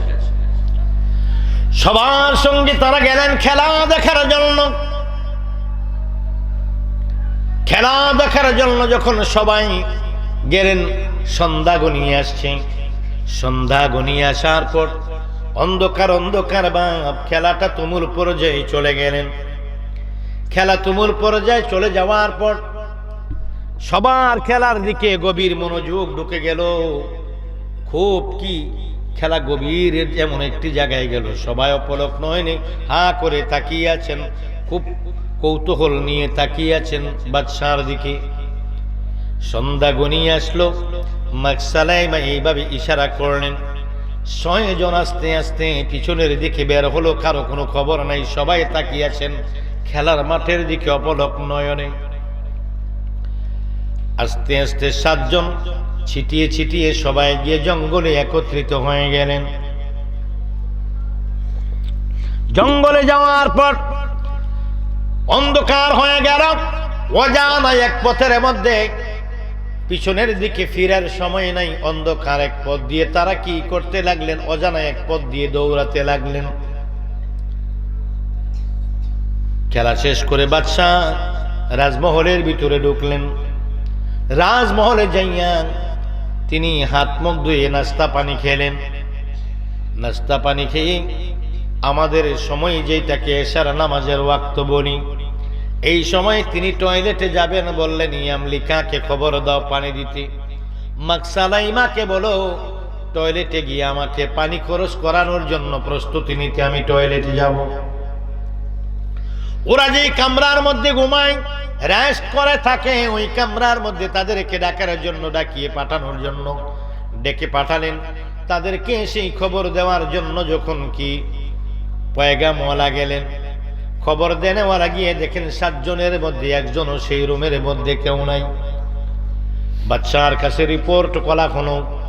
বাদশার দরবারে রিপোর্ট করার পর বাদশা বলল, 7 জন কোথায়, তোমরা খুঁজে বের করো। প্রায় ঘন্টাখানেক লেগে, খানেকের মতো সবাই ইচ্ছা মতো রাজপ্রসাদে খুঁজলেন, কেউ পায় না। বাদশা চিৎকার দেয়া কইরা, প্রহরীরা, সৈন্যরা, তোমরা কি করো? তোমরা মরশাল নিয়ে, ঘোড়া নিয়ে বের হয়ে যাও। ওই 7 জন পালিয়েছে, তাদেরকে যেখান থেকে পারো আজকে রাতের মধ্যে ধরে নিয়ে আসো। ওরা পালিয়েছে, ওদেরকে তোমরা পাকড়াও করো। ঘোড়া নিয়ে, মরশাল নিয়ে মানুষ পাগলের মতো বের হয়ে গেল। এদিকে এরা অনেক দূর চলে গেল। অনেক দূর যাওয়ার পরে যাইতে যাইতে যাইতে ওই দেশের বর্ডার ক্রস করে যখন চলে গেল, সারাটি রাত ঘোড়া নিয়ে, আগুনের মরশাল নিয়ে তাদেরকে খোঁজা হলো। অনেক খোঁজাখুঁজির পরে কেউ পেলেন না। সকালবেলা এসে রিপোর্ট করালেন, বাদশা নামদার, আমরা ওনাদেরকে কেউ খুঁজে পাইনি। তারপরে বললেন, 1 সপ্তাহ সময় দিলাম, দেশের প্রতিটি গুহায় গুহায়, আনাচে কানাচে, গাছের নিচে, গুহায় আনাচে কানাচে খুঁজে তোমরা বের করো। 1 সপ্তাহ পর্যন্ত খুঁজতে লাগলো, পায় না। ওনারা রাতের বেলা অন্ধকার অজানা পথের মধ্যে আমার আল্লাহকে সঙ্গী করে গো, আমার মাওলা রাব্বুল কারীমকে সঙ্গে নিয়ে তারা পিছনের দিকে তাকায় না, শুধু দৌড়াচ্ছেন অজানা এক পথে। ডেকে ডেকে বলে, আল্লাহ কোথায় যাই জানি না, তবে আমাদেরকে তুমি একটি গন্তব্যে পৌঁছাও। আমার আল্লাহ ডাকে দিয়া কয়, বান্দা তোমরা, আমি আল্লাহর পাগল হয়ে ঘর থেকে যেহেতু তোমরা বের হয়ে চলে এসেছো, পালিয়েছো, এই দুনিয়াতে তোমাদেরকে এমন একটি নিরাপদ স্থানে আমি আল্লাহ রাখবো, আখিরাত নিরাপদ স্থানে রাখবো। আমি আল্লাহর পাগল যারা হয়, তাদের দায়িত্বটা আমি আল্লাহ নিজেই, আল্লাহ রাব্বুল আলামিন, তাদের দায়ভার আমি আল্লাহ কি বহন করি। যাচ্ছেন তারা, দৌড়াচ্ছেন। হঠাৎ করে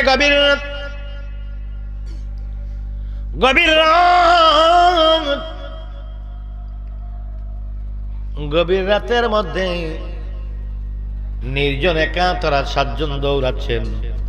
হঠাৎ করে দেখে পিছন দিক থেকে একটা কুকুর ঘেউ ঘেউ করে ডাকছে। একটি কুকুর ঘেউ ঘেউ করে তাদের পিছনে দাওয়া করেছে, ডাকছে।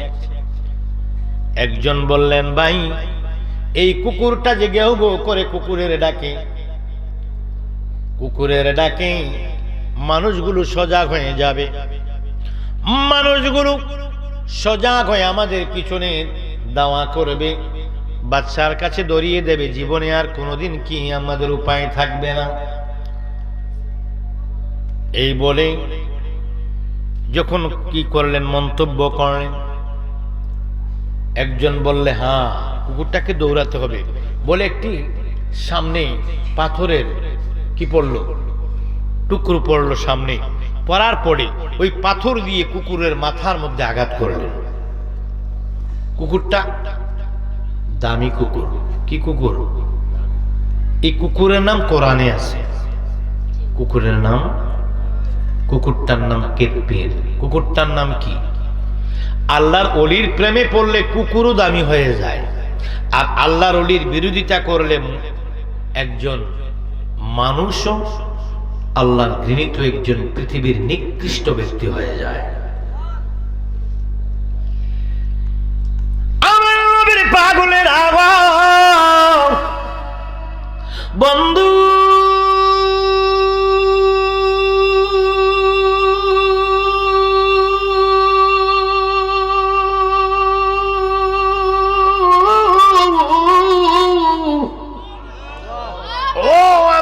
সিন্দির বাবারা, রায়পুরের বাবারা গো, ও আমার ফুলদির বাবারা, মনোযোগ মনোযোগ। কুকুর কেন দামি? কুকুর দামি হয়ে যায় ওলি আল্লাহ মানলে।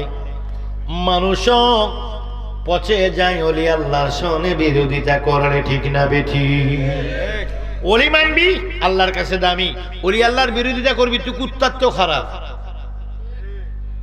নবীর সামনে বেয়াদবি করবি তুই কুকুরের চেয়েও খারাপ, শুয়োরের চেয়েও খারাপ। গভীর মনোযোগ।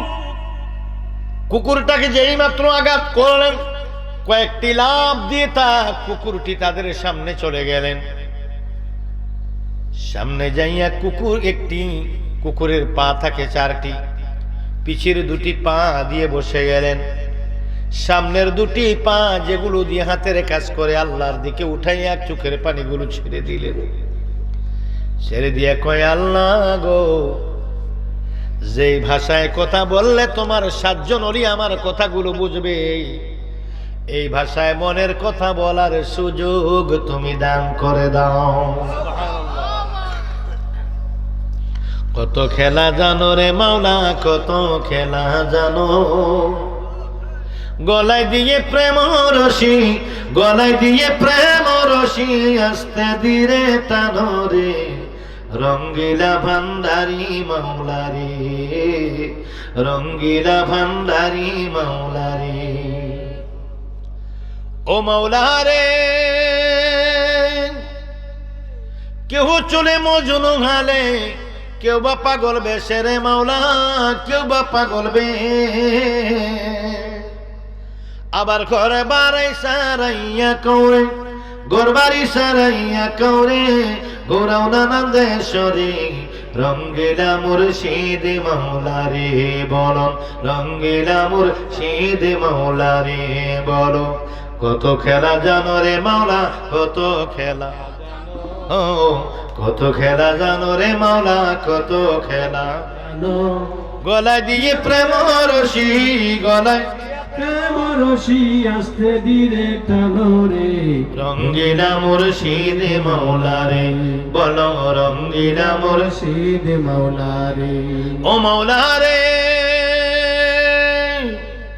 কেহ সোনার তালে দুধে বাতে ঘি পোলা খাওয়াও রে মাওলা, ঘি পোলা খাওয়াও। কেউ রে একদিনের না দিয়ে অন্য, একদিনের না দিয়ে অন্য, উপবাস কাটাও রে রঙ্গিলা মুর্শিদ মাওলা রে বলো, রঙ্গিলা দয়াল মাওলা রে। কত খেলা জানো রে মাওলা, কত খেলা জানো, কত খেলা জানো রে মাওলা, কত খেলা জানো, গলায় দিয়ে প্রেম রশি, গলায় দিয়ে প্রেম রশি, আস্তে ধীরে টানো রে রঙ্গিলা মুর্শিদ মাওলা রে বলো, রঙ্গিলা মুর্শিদ মাওলা রে। আমার নবীর পাওয়ার আওয়াজ আসুন ভাইরা, কুকুর 2 হাত তুলে চোখের পানি ফেলে দিয়ে বলো, আল্লাহ মাবুদ, মানুষের ভাষায় কথা বলার সেই সুযোগ দিয়ে দাও, যেই ভাষায় কথা বললে তোমার সেই 7 জন আল্লাহর ওলি বুঝবে, সেই ভাষায় কথা বলার সুযোগ দান করে দাও। বলে চোখের পানি যখন গুলো ফেলে দিলেন, আমার আল্লাহ কয় যে আমি তোকে সেই ক্ষমতা দিয়ে দিলাম, মনের কথা বল, মনের সুখে তোমার কথাগুলো বলো। কুকুর ডাক দিয়ে কয়, আল্লাহ ও মোমেন বান্দারা দাঁড়ান। কুকুর যখন মানুষের মতো বললো মোমেন বান্দা দাঁড়ান, দাঁড়িয়ে গেল। ওমা, কুকুর দি মানুষের মতো কথা কয়, কি রে? কয় না, এটা মানুষের মতো যেহেতু কথা বলে দাঁড়ানো যায়, দাঁড়াই। ওরা অনেক দৌড়াইছে তো হাঁপাইয়া গেছে, খালি এমন করতেছে। আপনারা একটু শান্ত হন, এখানে কেউ আসবে না, এত রাতে কেউ আসলে তাদেরকে আমি দেখব কামড়িয়ে একদম চামড়া হাড্ডি হুড্ডি গুঁড়া করে দেব। শান্ত হন। 7 জন দাঁড়িয়ে অনেকক্ষণ দাঁড়ানোর পর শ্বাস শান্ত হলেন। দীর্ঘ শ্বাস থেকে তারা কিস্ত পেলেন, স্বস্তি নিয়ে কিছুক্ষণ পরে যখন দাঁড়ালেন, কুকুরটা 2 হাত জোর করে বলে, আল্লাহর ওলি, আপনারা একজন পরহেজগার ধার্মিক আল্লাহওয়ালা, আল্লাহর দেওয়ান, আমি আপনাদেরকে ঘেউ ঘেউ করে ডেকে আপনাদেরকে ধরিয়ে দেওয়ার জন্য এখানে আসিনি। আমি এসেছি আপনাদের খেদমত করার জন্য। পিছন দিক থেকে যদি আপনাদেরকে কেউ ধাওয়া করে আমি তাকে প্রতিরোধ করব, সামনের দিকে যদি কেউ কি করে ধাওয়া করে আমি প্রতিরোধ করব, ডান থেকে বাম থেকে যদি কেউ আপনাদেরকে ধাওয়া করে তাদেরকে আমি প্রতিরোধ করব। আমি আপনাদেরকে ডিস্টার্ব করব না। আপনাদের খেদমতে আমি নিয়োজিত হয়ে গেলাম। আপনারা যেখানে যান আমি যাব, আপনারা যেখানে থাকবেন আমি থাকব, আপনারা যা খাবেন আমি খাবো, আপনারা না খেলে আমি খাবো না, আপনারা না ঘুমাইলে আমি ঘুমাবো না। আমি আপনাদের 7 জনের সাথে আমি একজন আপনাদের খাদেম হয়ে গেলাম। তোমার সঙ্গে নিয়ে চলো আমারে। ওরা খুব অনুতপ্ত হয়ে গেলেন। আমরা না বুঝে তোমাকে প্রহার করেছি, ক্ষমা করো। বলে না, আমি আপনাদের খেদমতে এসেছি, আমাকে নিয়ে চলুন। কোথায় যাবেন? অজানা পথে যাব। কয় আমিও যাব। সামনের দিকে দোয়া করলেন। কুকুর একবার সামনের দিকে যায়, একবার পিছনের দিকে যায়, ডানে যায় বামে যায়। বলুক আপনারা কেউ কি টেনশন করেন না, আমি আছি, আপনাদেরকে কেউ দাওয়া করতে পারবে না। দৌড়াতে দৌড়াতে দৌড়াতে দৌড়াতে সকাল হয়ে গেলেন। ওরা কি কোন দেশে আছেন, কোন সীমানা পার হয়েছেন না হয়েছেন কিছুই ওরা বুঝেন নাই। ওরা জানে যে আমরা কি ওই জালিম বাদশার দেশে এখনো আছি।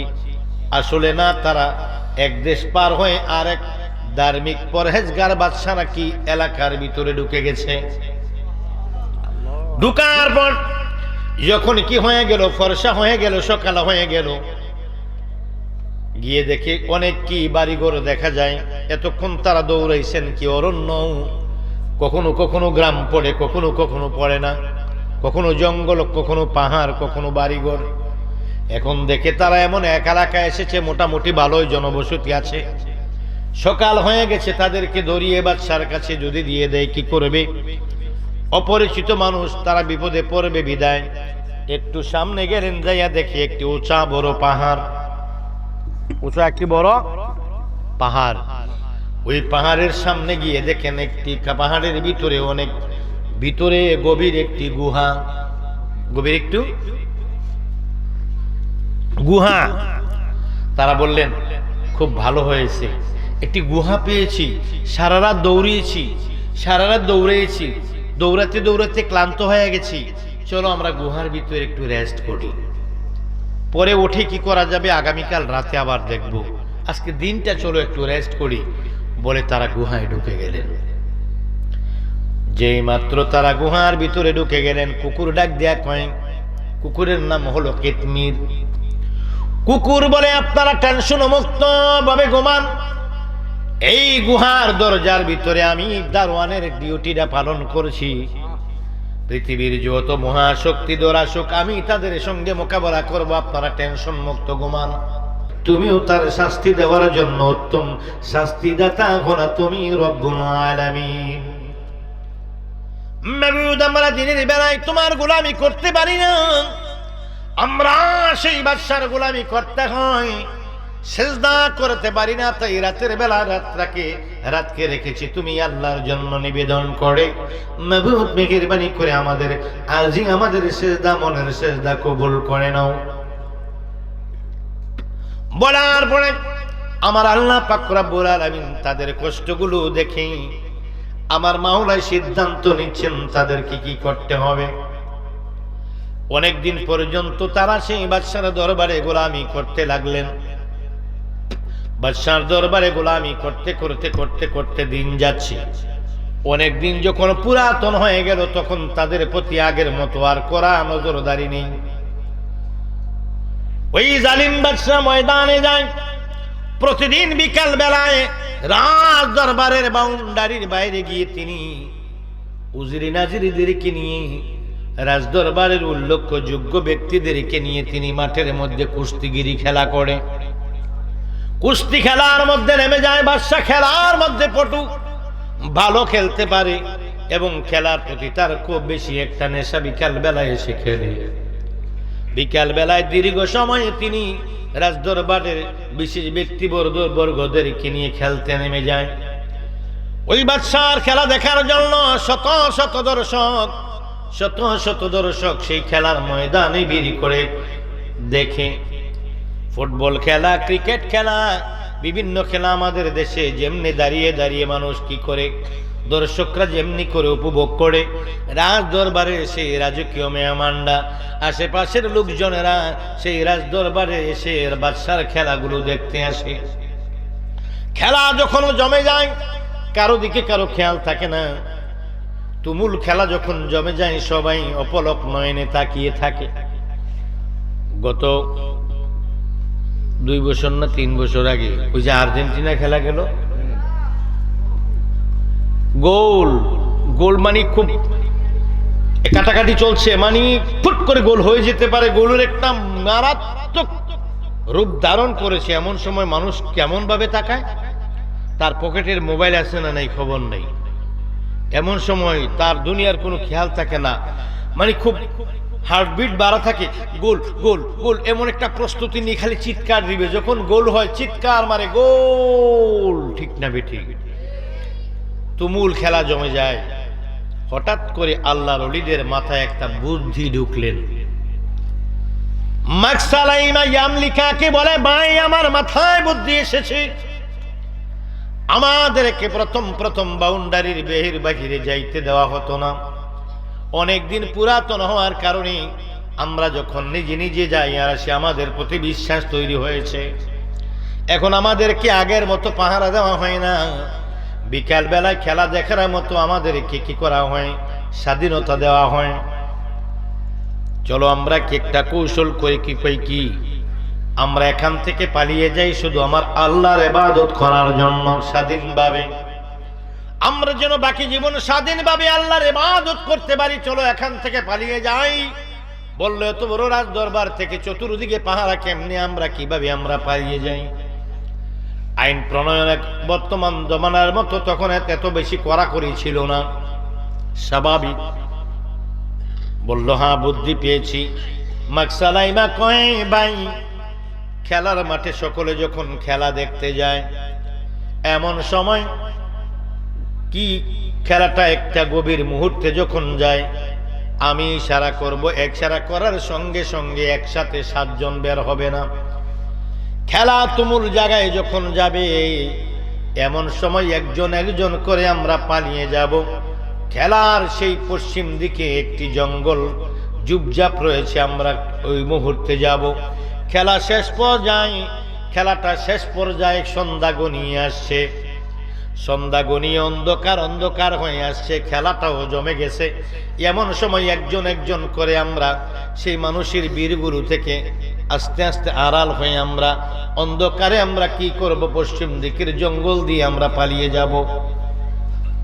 বলল হ্যাঁ বুদ্ধি কৌশল ঠিক আছে, চলো আমরা আগামীকাল তাই করি। ঠিক আছে। সবার সঙ্গে তারা গেলেন খেলা দেখার জন্য। খেলা দেখার জন্য যখন সবাই গেলেন, সন্ধ্যা গনিয়ে আসছে। সন্ধ্যা গনিয়ে আসার পর অন্ধকার ভাব, খেলাটা তুমুল পর্যায়ে চলে গেলেন। খেলা তুমুল পর্যায়ে চলে যাওয়ার পর সবার খেলার দিকে গভীর মনোযোগ ঢুকে গেল। খুব কি খেলা গভীর এমন একটি জায়গায় গেল, সবাই অপলক নয়নে হা করে তাকিয়ে আছেন, খুব কৌতূহল নিয়ে তাকিয়ে আছেন বাদশার দিকে। সন্ধ্যা গনিয়ে আসলো। মাকসালাইমা এইভাবে ইশারা করলেন। 6 জন আস্তে আস্তে পিছনের দিকে বের হলো, কারো কোনো খবর নাই, সবাই তাকিয়ে আছেন খেলার মাঠের দিকে অপলক নয়নে। আস্তে আস্তে 7 জন ছিটিয়ে ছিটিয়ে সবাই গিয়ে জঙ্গলে একত্রিত হয়ে গেলেন। জঙ্গলে যাওয়ার পর অন্ধকার হয়ে গেল। অজানা এক পথের মধ্যে, পিছনের দিকে ফিরার সময় নাই, অন্ধকার এক পথ দিয়ে তারা কি করতে লাগলেন, অজানা এক পথ দিয়ে দৌড়াতে লাগলেন। খেলা শেষ করে বাদশাহ রাজমহলের ভিতরে ঢুকলেন। রাজমহলে যাইয়া তিনি হাত মুখ ধুয়ে নাস্তা পানি খেলেন। নাস্তা পানি খেয়ে আমাদের সময় যেটাকে এশার নামাজের ওয়াক্ত বলি, এই সময় তিনি টয়লেটে যাবেন। বললেন ইয়ামলিকাকে খবর দাও পানি দিতে, মাকসালাইমাকে বলো টয়লেটে গিয়ে আমাকে পানি খরচ করানোর জন্য প্রস্তুতি নিতে, আমি টয়লেটে যাব। ওরা যেই কামরার মধ্যে ঘুমায়, রেস্ট করে থাকে, ওই কামরার মধ্যে তাদেরকে ডাকার জন্য, ডাকিয়ে পাঠানোর জন্য ডেকে পাঠালেন। তাদেরকে সেই খবর দেওয়ার জন্য যখন কি পয়গামওয়ালা গেলেন, খবর দেনেওয়ালা গিয়ে দেখেন 7 জনের মধ্যে একজনও সেই রুমের মধ্যে কেউ নাই। বাদশার কাছে রিপোর্ট করা হলো। বাদশার দরবারে রিপোর্ট করার পর বাদশা বলল 7 জন কোথায়, তোমরা খুঁজে বের করো। প্রায় ঘন্টা খানেকের মতো সবাই ইচ্ছা মতো রাজপ্রাসাদে খুঁজলেন, কেউ পায় না। বাদশা চিৎকার দেয়া কইরা, প্রহরীরা, সৈন্যরা, তোমরা কি করো? তোমরা মরশাল নিয়ে, ঘোড়া নিয়ে বের হয়ে যাও। ওই 7 জন পালিয়েছে, তাদেরকে যেখান থেকে পারো আজকে রাতের মধ্যে ধরে নিয়ে আসো। ওরা পালিয়েছে, ওদেরকে তোমরা পাকড়াও করো। ঘোড়া নিয়ে, মরশাল নিয়ে মানুষ পাগলের মতো বের হয়ে গেল। এদিকে এরা অনেক দূর চলে গেল। অনেক দূর যাওয়ার পরে যাইতে যাইতে যাইতে ওই দেশের বর্ডার ক্রস করে যখন চলে গেল, সারাটি রাত ঘোড়া নিয়ে, আগুনের মরশাল নিয়ে তাদেরকে খোঁজা হলো। অনেক খোঁজাখুঁজির পরে কেউ পেলেন না। সকালবেলা এসে রিপোর্ট করালেন, বাদশা নামদার, আমরা ওনাদেরকে কেউ খুঁজে পাইনি। তারপরে বললেন 1 সপ্তাহ সময় দিলাম, দেশের প্রতিটি গুহায় গুহায়, আনাচে কানাচে, গাছের নিচে, গুহায় আনাচে কানাচে খুঁজে তোমরা বের করো। 1 সপ্তাহ পর্যন্ত খুঁজতে লাগলো, পায় না। ওনারা রাতের বেলা অন্ধকার অজানা পথের মধ্যে আমার আল্লাহকে সঙ্গী করে গো, আমার মাওলা রাব্বুল কারীমকে সঙ্গে নিয়ে তারা পিছনের দিকে তাকায় না, শুধু দৌড়াচ্ছেন অজানা এক পথে। ডেকে ডেকে বলে, আল্লাহ কোথায় যাই জানি না, তবে আমাদেরকে তুমি একটি গন্তব্যে পৌঁছাও। আমার আল্লাহ ডাকে দিয়া কয়, বান্দা তোমরা, আমি আল্লাহর পাগল হয়ে ঘর থেকে যেহেতু তোমরা বের হয়ে চলে এসেছো, পালিয়েছো, এই দুনিয়াতে তোমাদেরকে এমন একটি নিরাপদ স্থানে আমি আল্লাহ রাখবো, আখিরাত নিরাপদ স্থানে রাখবো। আমি আল্লাহর পাগল যারা হয়, তাদের দায়িত্বটা আমি আল্লাহ নিজেই, আল্লাহ রাব্বুল আলামিন, তাদের দায়ভার আমি আল্লাহ কি বহন করি। যাচ্ছেন তারা, দৌড়াচ্ছেন। হঠাৎ করে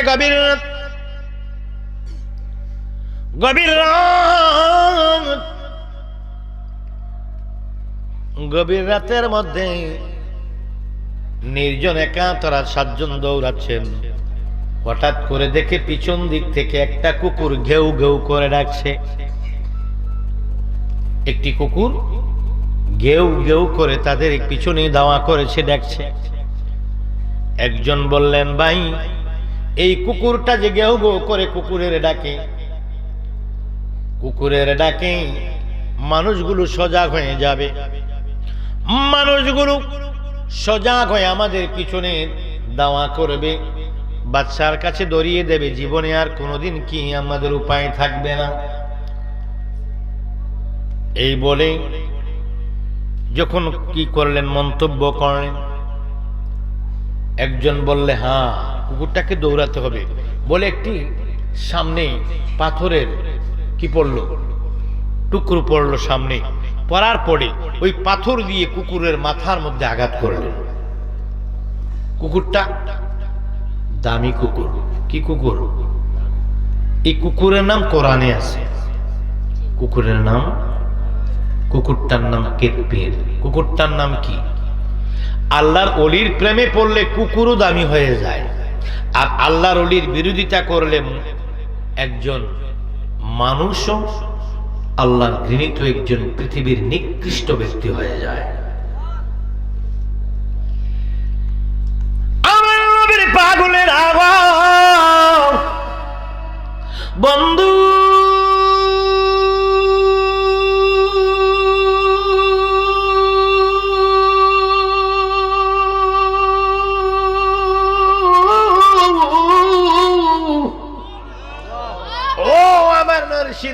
বাবারা, রায়পুরের বাবারা গো, ও আমার ফুলদির বাবারা, মনোযোগ মনোযোগ।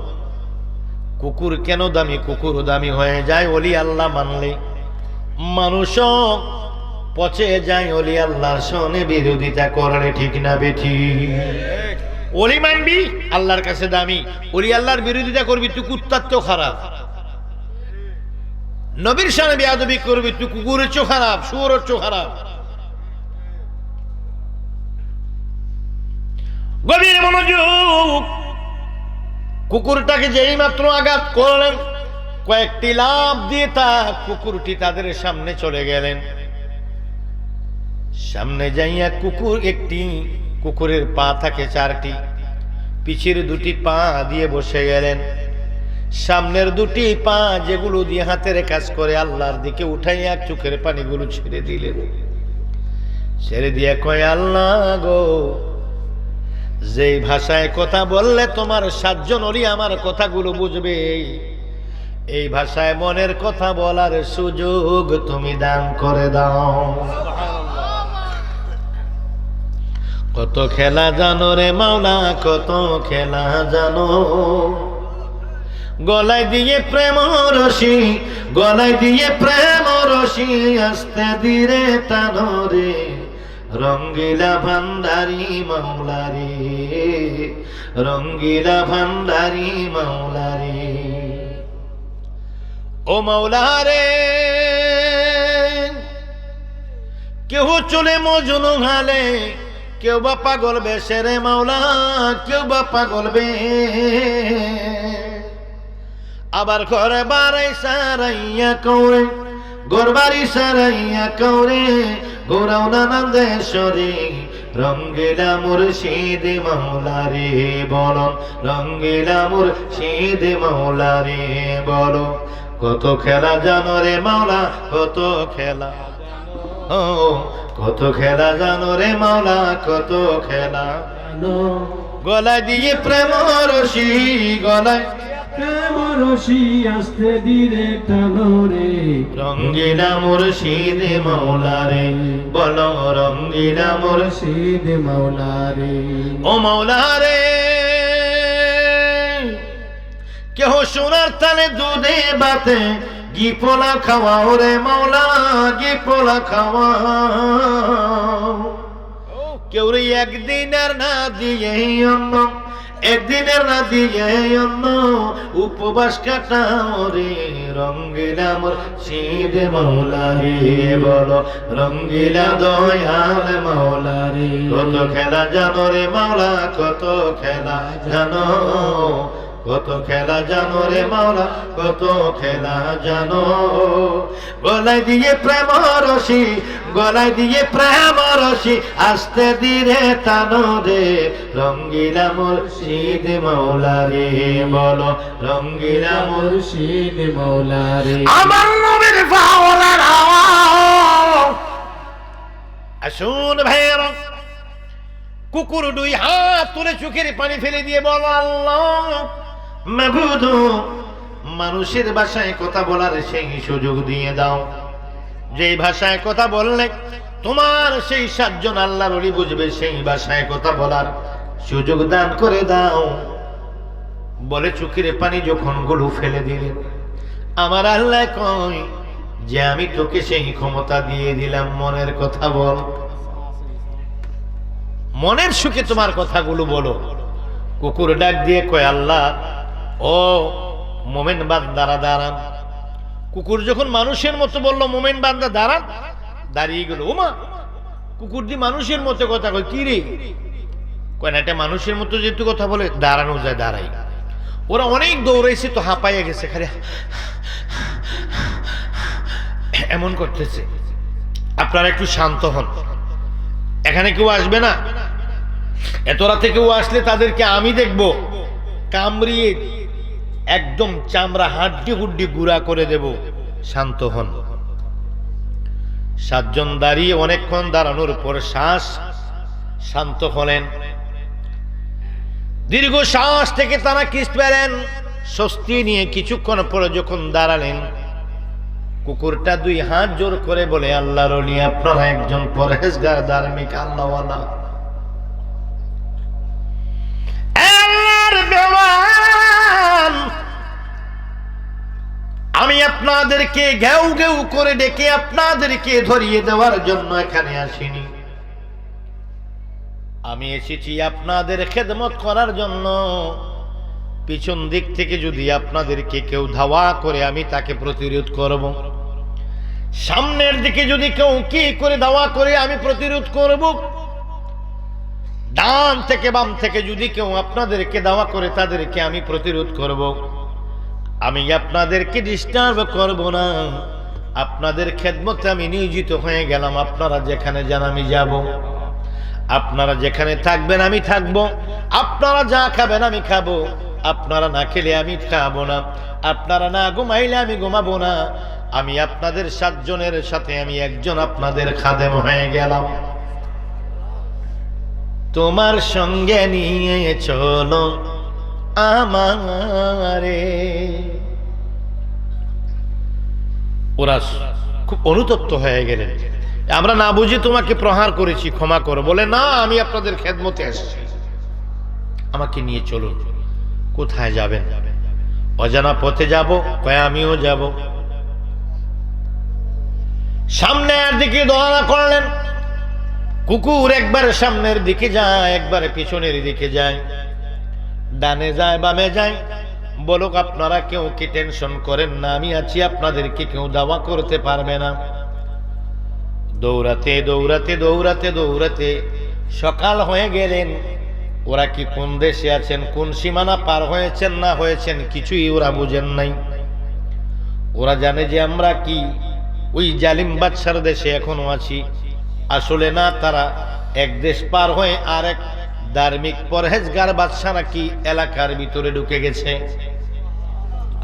ঢুকার পর যখন কি হয়ে গেল, ফর্সা হয়ে গেল, সকাল হয়ে গেল, গিয়ে দেখে অনেক কি বাড়িঘর দেখা যায়। এতক্ষণ তারা দৌড়াইছেন কি অরণ্য, কখনো কখনো গ্রাম পড়ে, কখনো কখনো পড়ে না, কখনো জঙ্গল, কখনো পাহাড়, কখনো বাড়িঘর। এখন দেখে তারা এমন এক এলাকায় এসেছে মোটামুটি ভালোই জনবসতি আছে। সকাল হয়ে গেছে, তাদেরকে ধরিয়ে বাদশার কাছে যদি দিয়ে দেয় কি করবে? অপরিচিত মানুষ, তারা বিপদে পড়বে বিদায় একটু সামনে গেলেন, যাইয়া দেখে একটি উঁচা বড় পাহাড়, উঁচা একটি বড় পাহাড়।